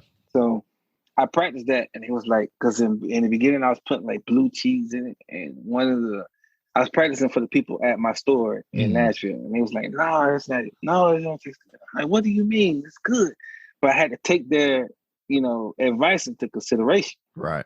So I just kept adjusting, and I must have made that particular recipe 25, 30 times. But it's good. It's good because, again, part of growth is being able to have people around you that you trust to critique you, but in a constructive way, and you're willing to take that and use that to your advantage versus, you being, kind of, dismissive to him, like, y'all don't know what y'all doing. I'm the head chef. Right. I know it's good. And, so again, that's good about having the right people around you to help you to get to that next place. But so you was going through the process with the recipes and, you know, tweaking them and doing this and that. So how did you know, like, this is the winner right here? Or from your perspective, you know, this is the one I want to take to the competition? I had nobody that said it wasn't good. And it was just beautiful to look at. Okay. You know, so and I took a traditional kind of mac and cheese. You know, I'm chefy, so I made gnocchi. I didn't use the traditional pasta. Right. It was a gnocchi. It was a gnocchi mac and cheese. Wow. And so that was so it was pretty dense then. Yeah, it was. I made a light gnocchi. Okay. You know what I mean? I didn't make it too heavy. I didn't make the flour, the pasta. I didn't make it too heavy. Okay. And I played around with that for a while. So, you know, just the name gnocchi, lobster, mac and cheese, it sounds good. So now I got to make, and this is crazy. I always make the name of something first and then make the recipe fit the name with everything I do. Okay. I said, dang, that sounds good. And now I gotta make that happen. I don't come up with the recipe first and then name it. Yeah. I make this crazy sounding recipe name and I put it out there. And I'm like, okay, now I gotta make this work. And I got a certain amount of days to do it because the people gonna want it. So you putting it out there in the air, you putting it in the atmosphere, and you know now, but that's where the ideas and how you put it together comes out, because you seeing when you name it first, you're seeing the end result in the beginning. Right, I see it. You know what I'm saying? So that's good, because some people don't even have the thought to do that. They're like, man, let me put it all together and then I'll think of a name. You're like, all right, I'm gonna name this, and then everything, you know, stuff start coming together. Like, man, this fits this perfectly. So that's a good talent and a good thing to have, to be able to do that. So no, it ain't too crazy. I like that. You know, that's how you work your thing. So that's real good. Yeah. So from that, I flew back. It was such a big deal. Like, so you the man. You come back off the plane, come to the restaurant, and you like, you know, I'm the best chef in the company. Right. You top dog now. Yeah. Been around about a year. And already knocked off the top. Got the best sales increase at my restaurant. You done changed everybody's recipe. You done changed the company's recipes around. Man, I got a picture of all the awards I got one year. I had the cleanest restaurant. I had the best labor. I had the best culinary program. I was killing it, man. I was killing it with Landry's. And it was only because the general manager was like, he wasn't telling me what to do and how to do it. He was like, hit this number or better. Yeah, he just gave you the target and said, look, if you can do this, I'm gonna let you do your thing, which is sometimes giving people that creative control is very important. And, you know, as a culinary, you know, as a chef and, you know, being in the culinary arts, you know, you're an artist, you got to be able to express that creativity. So that's good that he allowed you to do that, for sure. Mm-hmm. And then I just started entering all type of competitions. The company was putting me in everything, and I was knocking them. I was knocking them down. I'm going Vegas. I'm going to California, represent Landry's, and I'm coming home with other plaques, and I'm like, am I freaking dreaming? Like, so it was crazy, man. You out crazy. There dominating the circuit. You know, you doing your thing. So, you know, let's fast forward a little bit. So now you're winning these competitions, you're working for this, you're making these just incredible recipes. Like, at what point did you stop and say, you know what, I'm making this company a lot of money doing these kind of recipes. When I need to look at doing something on my own. Okay, so now I'm back in my restaurant after traveling. And when I traveled, I was going to, not only for competitions, but I was going to the restaurants, the Landry's, implementing my recipes, you know? And then now I'm in charge of, I'm going to say, 4 restaurants inventory. So when they get their inventory on Mondays, when they finish it, they have to send it to me. So now I'm not only seeing my sales at my store, I'm seeing all the other stores' sales. And I'm adding up all the thousands of dollars a week. And it took some time after everybody was going home, after I did all my reports for the day, I would stay and do my own report on how much money I single-handedly was making the company. And it was sickening, man. It was over $500,000 a week when you combine all of them. And I was like, this don't make no sense, man. Yeah. And then I'll be working in my restaurant and seeing those trays go out with all my beautiful food. Right. You just seeing money on the trays. Right. And before it was a pride thing. Like I was like, yeah, that's me. Like, you know, they know I can do this. And then after a while, it was like, I ain't getting nothing for this. I know y'all paying me, but the money y'all paying me is like, you know, 2 days at my store. Right. Like you paying me 2 days of sales of my recipes out of this one location. That's the salary y'all giving me. And it's a really good salary. Right. But I'm worth all the millions that y'all done made. You know, off of it. So I saw that and I was like, okay, I gotta do something because I can't stomach this no more. Right. I can't take it. You start seeing your value. You really start seeing it. And like you said, you took the time to do your own report, which again, that's another tip for people, you know, even on the jobs you work, think about what you bring and understanding your value. You really started seeing what your value was to the company or is to the company at this time. And, you know, that changes the conversation. That gives you a different outlook on things. It's not to be towards the company because, you know, they hired you, they gave you the opportunity to grow and to expand. But at some point you say to yourself, there's got to be more.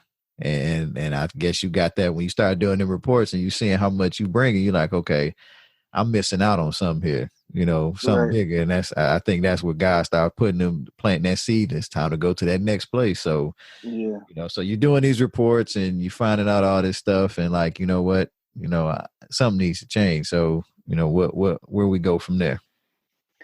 Wow. So I talked to my wife about it. And we were supposed to, she had just graduated and got her accounting degree. So now the roles are going to flip a little bit. Now I had money saved up. So now instead of her being responsible for like little things, like, you know, I need you to be responsible for the money that's saved and you're going to have to carry us until I get this catering company up and running. And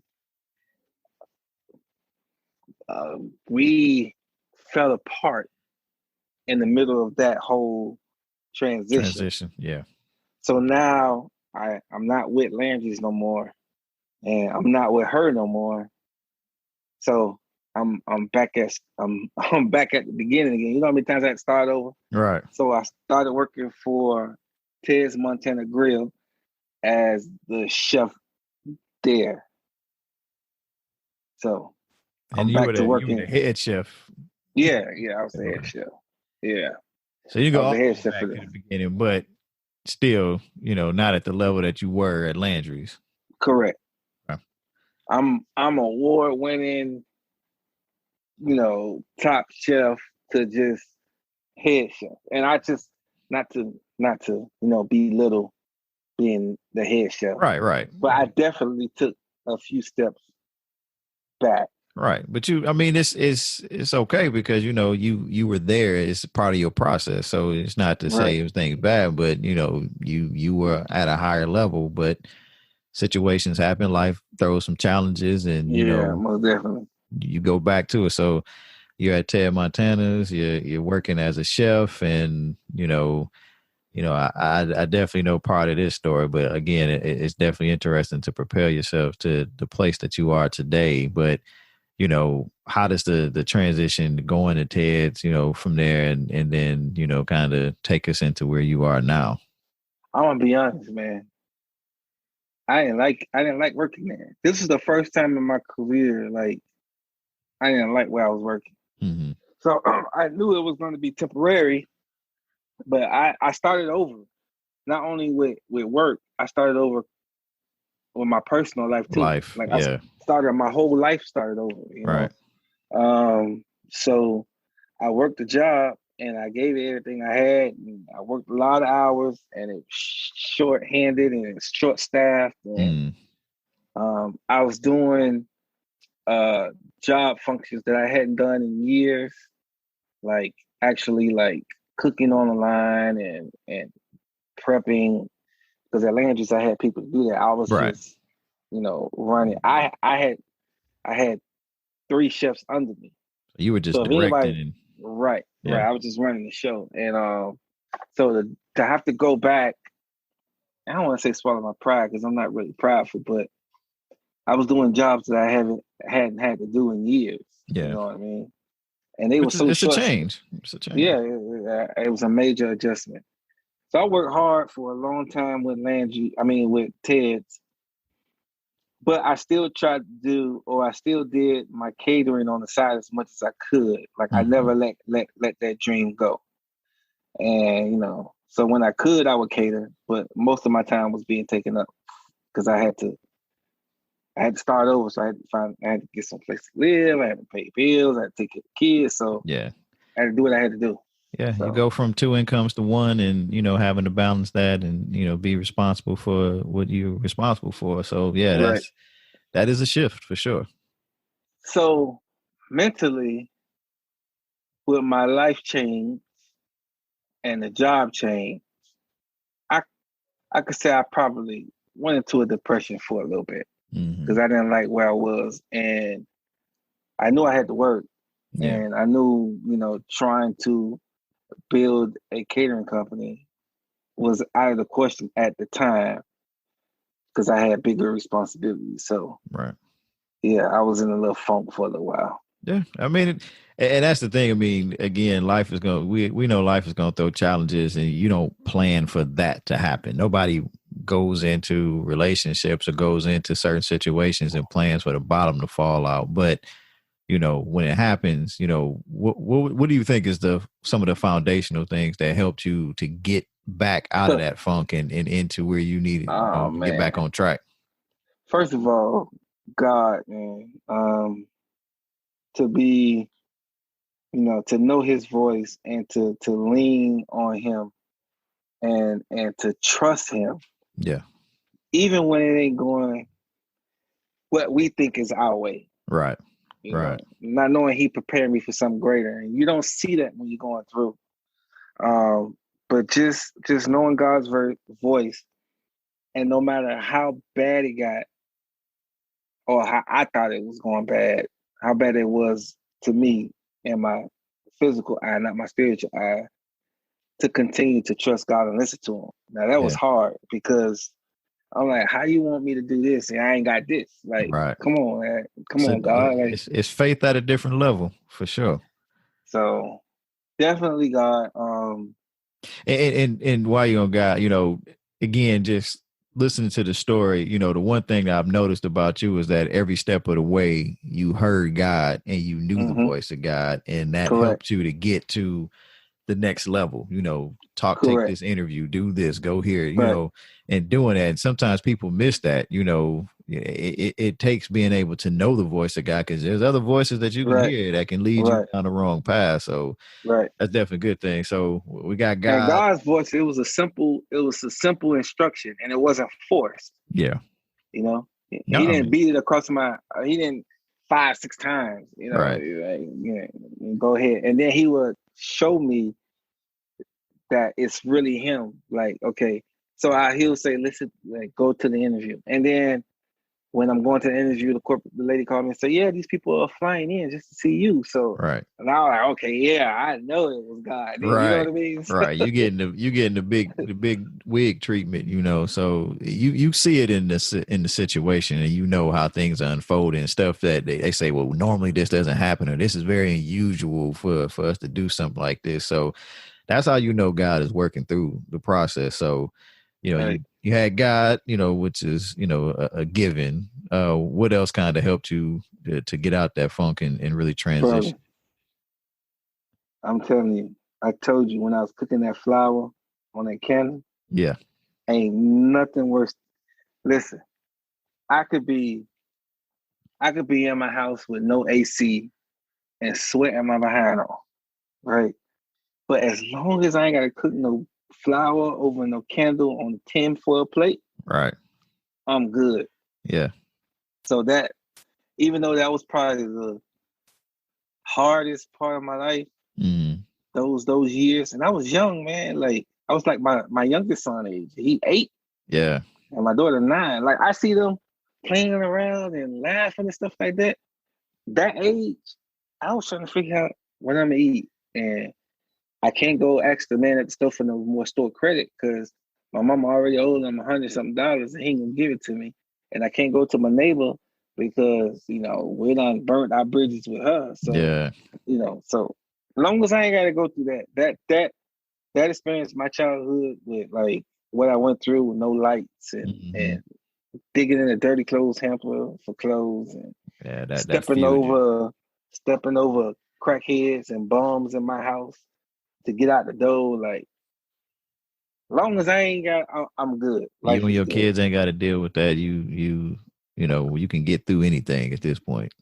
So that kept me going. And then when my dad was working, he was a hard working man, and there ain't no job I'm not too prideful to do any job to take care of my family. Yeah. So I just put those 3 things or those 4 things together, and that kept me going. Yeah, and that's something, I hear a lot of people that say that, there's no jobs out there or, it's hard to find. I'm like, look, there's a million jobs. They may not be stuff that you want to do. I told my wife, if I had to go and work at McDonald's to keep us moving, I'm going to go work at McDonald's. I'll work another job. I mean, you do what you have to do to get to where, to get past the point, you still keep the faith, but you got to get up and work, you got to keep pushing through. So, and I saw that with you going through that, I had the opportunity to see some of that. And that's why I said, the information that you shared, it definitely provided that inspiration. Like, if Jerod can keep going through it and doing this stuff, and going through his transition and starting his own business, which, talk about real quick, but, going from the highest of highs of, being in the corporate world from a chef's perspective, to having to start over again and, not only just in your career, but just in life, that's something that fuels you. It's like, man, he can do it. I can do it. I know God is the same guy. So, we can make it. So, Dude, man, check this out. 2 separate, maybe 3 separate occasions while I'm at TED, there was this Beyonce concert. We got so busy, and it was like a party of like 30 people. And they kept looking at me. They called me over to the table. They said, "You that chef?" Because I had them been on TV and everything. "You that chef from TV and on the YouTube? What you doing working here?" And they taking pictures with me, and I'm like, and I promise you, like, the whole time I was there, I really never posted that I worked. I didn't want nobody to know I was there because in my mind, I took some steps back. Right. So I was not ashamed. I guess I was ashamed of working there, but I just had to do what I had to do to take care of my family. Yeah. Delivery guys would come, and they'd be looking at me like, yeah, they finna say something. "You that chef from the TV? Why you working here?" Like, I got there so many times, man. Yeah, but you know what? You still kept doing what you had to do. But I think it also says that, people follow you, people watch you. So you brought up, YouTube, you got a successful YouTube channel, Master King Chef Jerod, over 100,000 subscribers now. You've been on News Channel 5, Talk of the Town several times. I mean, you're like a regular on there, so people around the area that has access to News Channel 5, they see you. So, your popularity is growing. It's not just, the personality, but it's the food. I mean, you got this different style and way of doing things. And, I think this is just, the beginning. So, I don't want to miss, kind of the transition. So you're at TED's, and at some point you get to the place where you gotta make another change. You gotta go back into the entrepreneur mode. So, you want to talk through that? Dude, so I'm working at Ted's, and you gotta be careful what you say out of your mouth. When you like when you upset, or even when you're talking to God. Like, Yeah. I would tell God, and this would be my prayer, or how I would talk to God almost every day. Lord, I appreciate my job, and I thank you for me for having me to be able to provide for my family. Mm. But this is not what I want to do, God. And I'm not complaining. I just know there's more out there for me. Mm-hmm. And I'm gonna stay here till you move me. So can you please hurry up and move? You know what? It sounds funny, but sometimes, like, my kids always ask me, like, how do you pray? I'm like, you just talk to God, have a conversation. And Yes. it ain't got to be formal. And it's got to be all this religious, singing in hymns and all that. Sometimes it's just a conversation to let God hear your heart. So it's times when I go in, especially like, when I'm home and the kids with their mom, or even when they're here, I go in, but just the regular praying, because I'm praying all day. Right. And you know what I mean? It's just always talking to them. Right. So it ain't gotta be all formal. Yeah. But the pandemic happened, man. And while the pandemic was going on, I've been in this business long enough to know what's gonna happen. Like, as far as how the company's gonna react, because I remember I was up there. Right. So I was the one making phone calls like, hey, we gotta cut labor in half. So you only allowed 20 hours this week. And they was like, oh, that's only one person. Okay. Yeah. You gotta figure it out. It is what it is. Before Ted started calling, I'm calling them. I'm like, okay, what's the plan? What are we gonna do? We got 5 employees, and this pandemic just hit, and how are we gonna do this? Are we getting furloughed? Do I need to prepare my staff? And it was like, no, we're gonna try to ride it out. And then I went to work one day, and they was like, call me out. They called me and said, okay, today is gonna be the last day that we're open. But God had already told me, so I went like I was surprised. You know what I mean? They say, so we're gonna shut everything down, and we'll keep you guys posted. And I was like, oh, what are we gonna do with all this food? He was like, take it home, give it away. It's gonna go bad. So just call the employees, and let them know that we're not opening because of the pandemic. Let them know they can come grab some food, because food is hard to get. But we're closing the restaurant, so we don't know how long. So they closed the restaurant, and then they told us, like, the check that we're gonna get next. We were supposed to get, let's say that was a Tuesday. We were getting paid Friday, a full check. And then the next check would be a half check, and that would be the last check. And then they sent us a furlough letter. So I got furloughed. And then I get home, and I said, okay, what am I going to do? So I jumped online to try to figure out how to apply for the unemployment and food stamps. And it was hard for me. Like, it took me hours to do it because I'm not good at stuff like that. Yeah. So after I applied, it probably took me like 14 hours.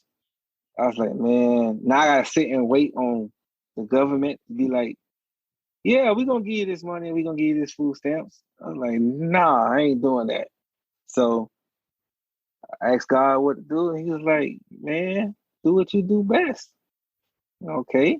He was like, we started selling some plates. Yeah. So I put a menu together.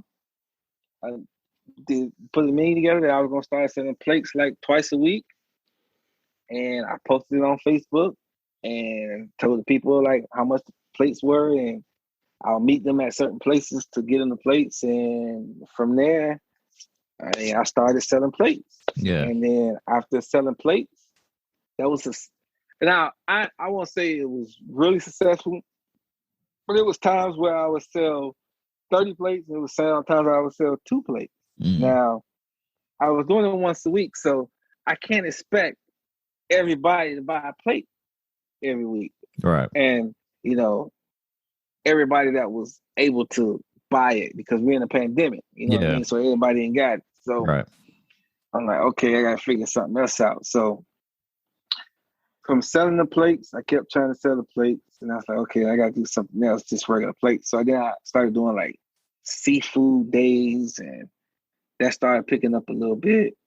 And from the plate selling, I started doing like family dinners. Mm-hmm. And from family dinners, I started doing catering for people. And then I just said, okay, let me go ahead and start doing this since I ain't doing nothing. Let me go ahead and just make it legal. So I went and filed for my licenses and went and paid for the insurance, and my paperwork came in. And then I started doing catering gigs. And then one of the catering gigs I did was here go God again. It was a last minute catering gig. And it's this lady, they own a funeral company in Lebanon. And she reached out to me from social media. And she said, will I be able to do a catering for her for Father's Day? And I'm like, I'm going to have my kids Father's Day. Like, I don't want to cook for you on Father's Day. That's what I'm saying in my mind. Right. You know, God said, take the job.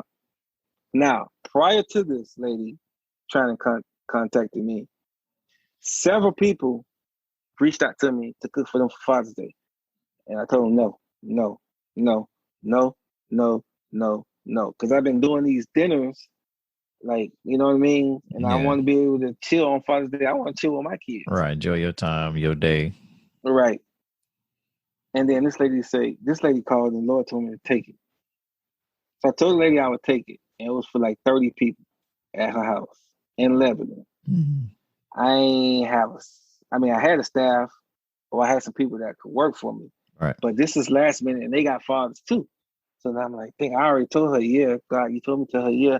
So I reached out to some of my staff or some of the people that I was paying to work for me. And he was like, yeah, we can help you. I was like, dang. So this was like a Thursday, and then she wanted it for Father's Day on that Sunday. So I had to go buy everything last minute, prep everything last minute. And then we took it up there to her, and they ate good. It was good food. It was like mac and cheese, sweet potato casserole topped with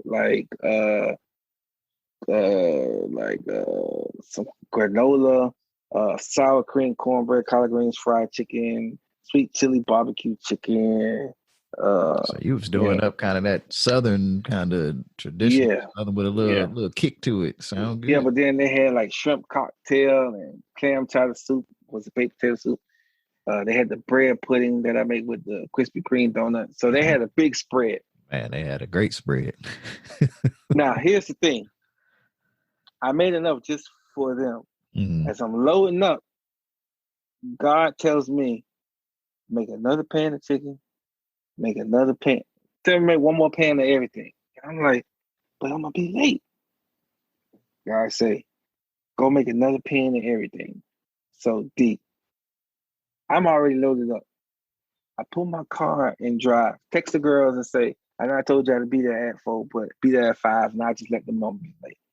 I run in my house because I was cooking out of my house. Mm. I put some more chicken in.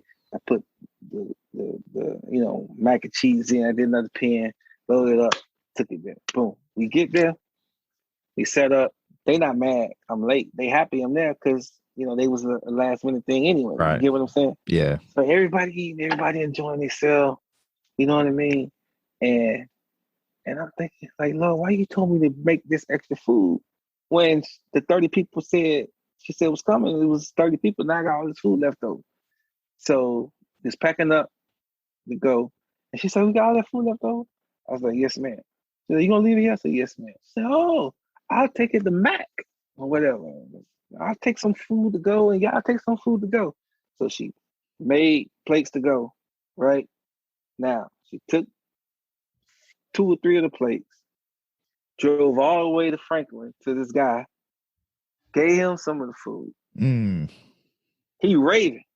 What is this food? This is the best food I ever had. Where you get this from? She said, oh, it's a chef that I got off social media. He was really good. He's a really kind guy. Blase, blase. So he said, you got his information? She gave him one of my business cards. He ate the food. This was a Sunday night. Mm. Monday morning, I was up in the morning. She paid me really well. I woke up Monday morning. So I thank you, God, for that. I'll just spend Father's Day on Monday with the kids. Yeah. So the kids upstairs asleep. I'm outside drinking a cup of coffee. She called me. Yes, man. So thank you for yesterday. I took your food to this guy. He's one of the wealthiest guys I know. He owns a construction company, and he just bought this $4.5 million house. He wanted us to show. He wanted to show us.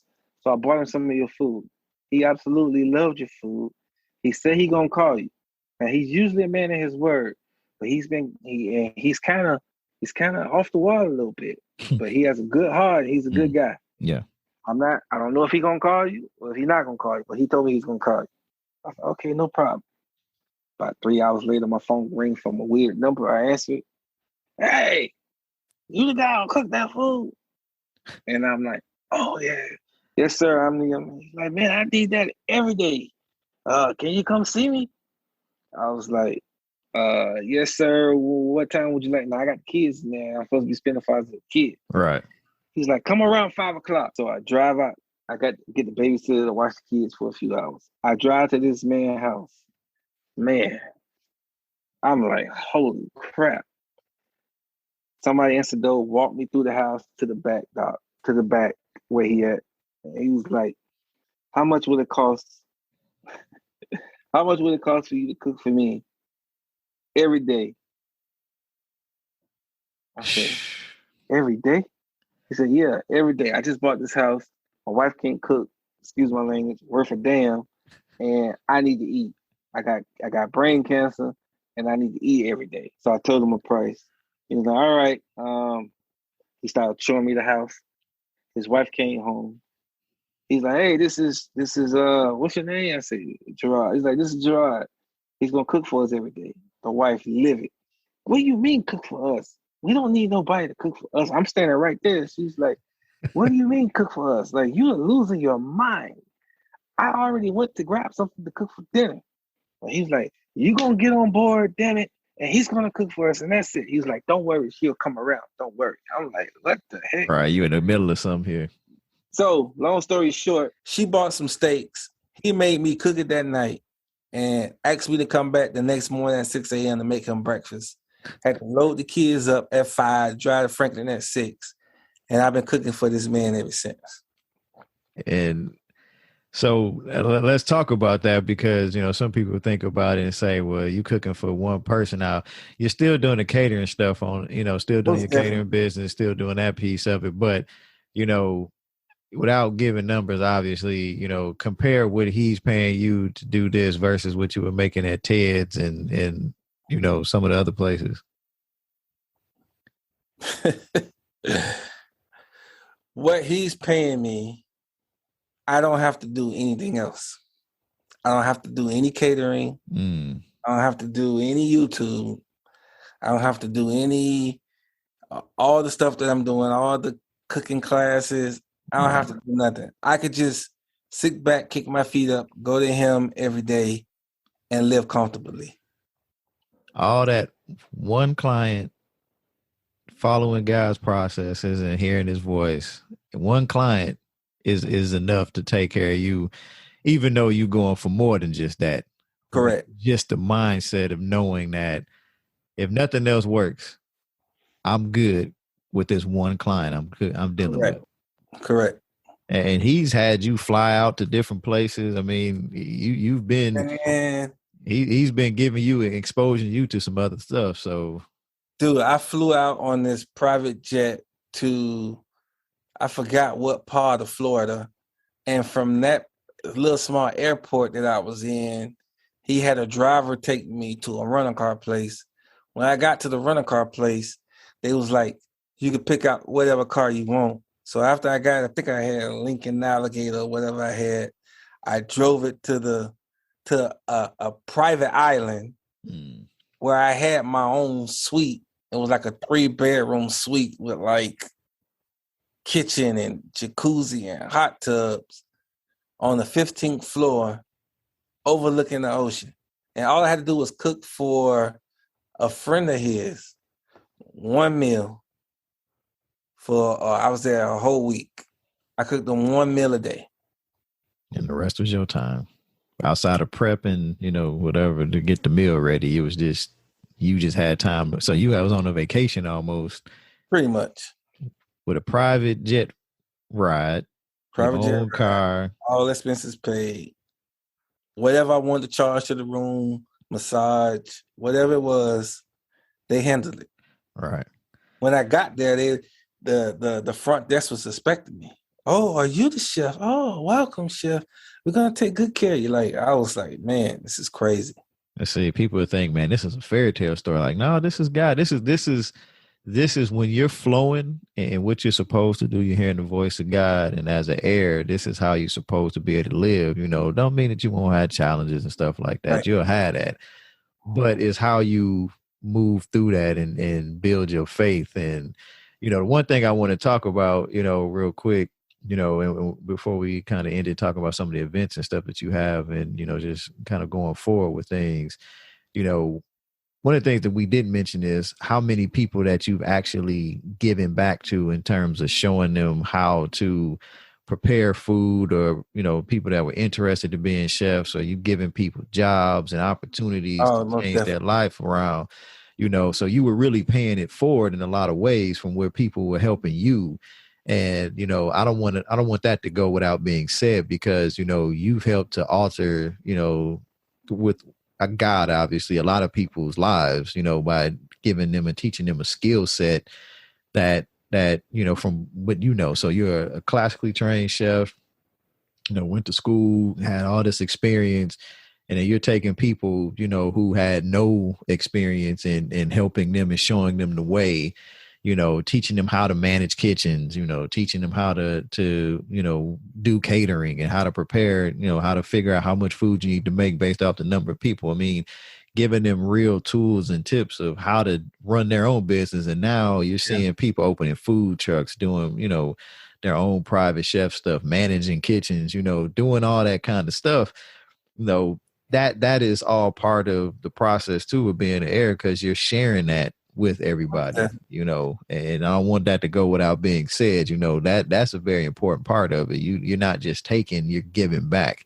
And you're a giver. I know you are. So you'll constantly be receiving because you're constantly thinking about giving. That's why you're getting what you're getting now.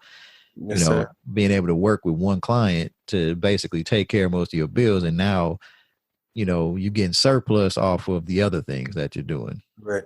The whole giving back part, man. Like there were times when I was younger where it was always someone who saw the situation out that I was in and just was kind enough to, give a loaf of bread or, some clothes, or even let me take a shower. You know what I mean? So I always said, if I ever had a chance to give back, no matter how small it may seem, like people think, okay, I'm gonna let him take a shower. It's not a big deal to you to let me use your shower, but for the person who ain't took a shower in a week, like thank God, man. Like I really needed this. So no matter how small I think it is, people call me for my advice all the time, and I have no problem. Like some people are selfish and think that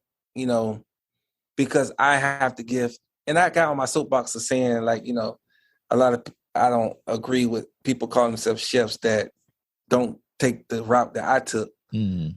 But if people call me and ask me for my help, I mean, I'm there all day, every day, because I feel like God gave me the talent and the wisdom, why not share it to help someone else? And you said it, man, like all around me is people that's successful. And I don't want to take the credit because it takes hard work to do it, but it does. But you people who are, they've reached out to me and they did what I told them. Right. They followed you set the blueprint and they followed it. So, I say this all the time. It's like playing an adult game of follow the leader. You got to be willing to do that. And then from there, you start to formulate your own ways of doing things. So they may have their own cooking techniques or their own, but they have a blueprint to get started. And then once you get the rhythm and all that down, that's big. I mean, that, and people, what you've done, you could take that and monetize that and put that into a master class of, how to do this, how to run a restaurant, how to cater, and you've been giving that away to people for years for free. but people did the same thing to you. And that's how you were able to get to the place that you're at now, and, you know, continuing to thrive, you know, even in times where, like I said, pandemics and, you know, life changes and all this stuff happening, you know, you were able to provide for your for your kids. You know, you've got 4 kids, right? Mm-hmm. So you're able to provide for them. You know, you got money, you got money, you got opportunities to be exposed to different things. You know, you're living a good life, and there's more I know you want to do. And that's why you're continuing to think of different ways to elevate your business and to be able to do more, because you're creating streams, and that's what it's about. Correct. And speaking of streams, you know, let's talk about, you know, some of the events. So, you know, I didn't get a chance to participate in the Mother's Day and Valentine's Day events that you did. I saw them, definitely saw a lot of the things online from this, you know, the success of them. I'm definitely, my wife and I are doing a cooking class on Friday. So coming up, excited about that. So, you know, you're coming up with all these different event ideas and different things. Like, what's been the response of from people that have been attending and, you know, just continuing to support these things? Man, in the beginning, when I first started, my core customer group was, you know, just the people I knew, people from church, my neighbors, stuff like that. But once I started, you know, doing the dinners or, you know, doing the events, I started reaching people outside of the people I knew. And that's what helped me grow my catering business. I could be busy with catering every single day of the week. And I cook for a certain client every day. I have a few more that I cook for. It's not just the one. I choose to do other ones. But every day around 3:00 from 8 in the morning to 3, I'm cooking for people in their homes. Yeah. After 3:00, that time is for my kids. Right. Now, I cater every now and I cater during the week. I drop stuff off, or I might do some private stuff. But then on the weekends, you know, kids go to their mom Friday, Saturday, and Sunday. I'm booked like crazy, 3, 4, 5 gigs a day on the weekends, and that's why I make a lot of, you know, good money on those. So my events help me to be able to build a clientele to keep me booked. And I'm booked up until June, July, August, September, October, middle of October right now. Okay. And that's just from the event. So it's going great. Yeah. And I know why, because the food is so good, and I can't even get on your schedule because you book and blessed. So that's that. I love it. You know, I love the fact that you are, because you deserve it for sure. You know, with what you're doing, you know, is there any thoughts about maybe future trying to do your own restaurant, brick and mortar, or you like kind of the free flowing of being able to cater and kind of set your own schedule and not really be caught in a restaurant setting again?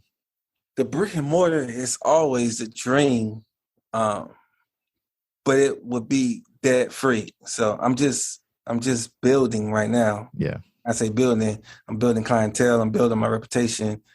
I'm building assets and money and relationships. Right. So which is very valuable. Yeah, which is extremely valuable. So when that time comes, like, you know, I don't have to worry about will they come. Yeah. You know what I mean? So right now I'm building, man, and with the different things I got going on, I got the classes going on, I got the YouTube going on.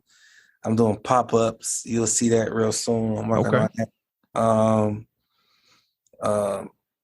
So the catering and the private chef, you know, that's 5. What you got to be, man? How many more I need? You need 7. They try to say you need at least 7. So you got 5 off of that. So, you know, you well on the way there. And, you know, if you add, was pop-ups part of it? Yeah, I said pop-up. Okay, so that's part of it. I'm working on something right now. So you see that. So for the audience, you know, obviously we want to make sure that people can get a hold of you. Now, is everything going to be on, you know, all the events, everything, is it on your website? The website, yes, is www.jerod, www.masterkingchefjerod, Jerod.com. Okay. That gets updated often, but to get like up to date to the minute updates is my Facebook pages is Jerod Wilcher is my personal chef, as my personal Facebook page as JerodWilcher. That's my Facebook, and Kingdom Cuisine Catering Company is my business Facebook. And then I dropped some stuff on my YouTube is Master King Chef Jerod. So, and I'll make sure for the listeners, we'll have that information in the description. So, we definitely want people to follow you and, just make sure that they can keep in contact with you. You got any planned TV appearances coming up again for News Channel 5? Anything going on in that sector?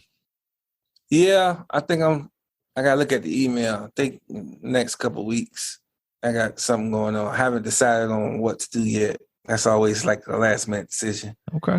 When you're popular like that, it's a good thing that you got options on what you want to do versus what you have to do. So that's always a good thing. Oh yeah. All right. Well, Chef, brother, I appreciate this time. I thank you for your story.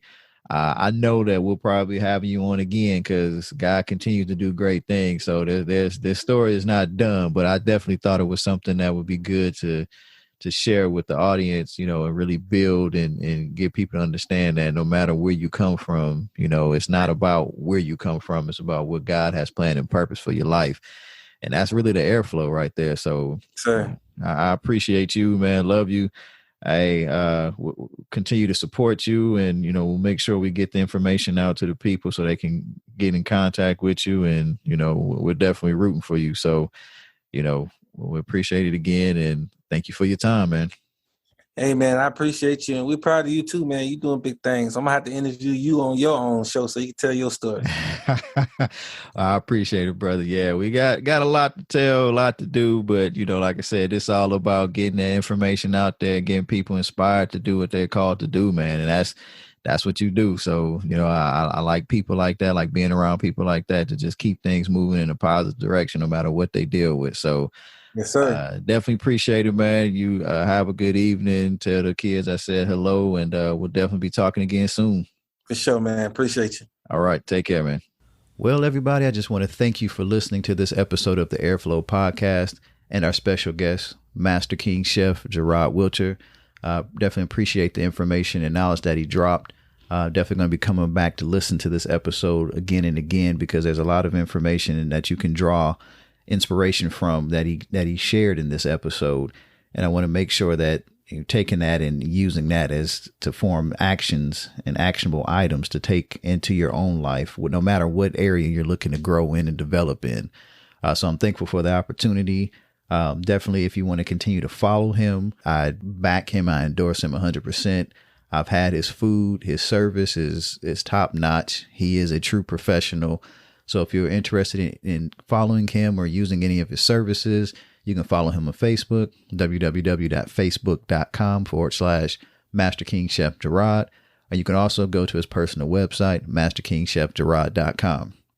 As always, the Airflow Podcast is sponsored by the Billionaire Flow Apparel Company. And you can find the Billionaire Flow Apparel Company at billionaireflow.com. That's BILLIONHEIR flow.com. So remember, as an heir, you were created to flow. So flow on. Again, my name is Ricky Thomas, and I thank you for listening.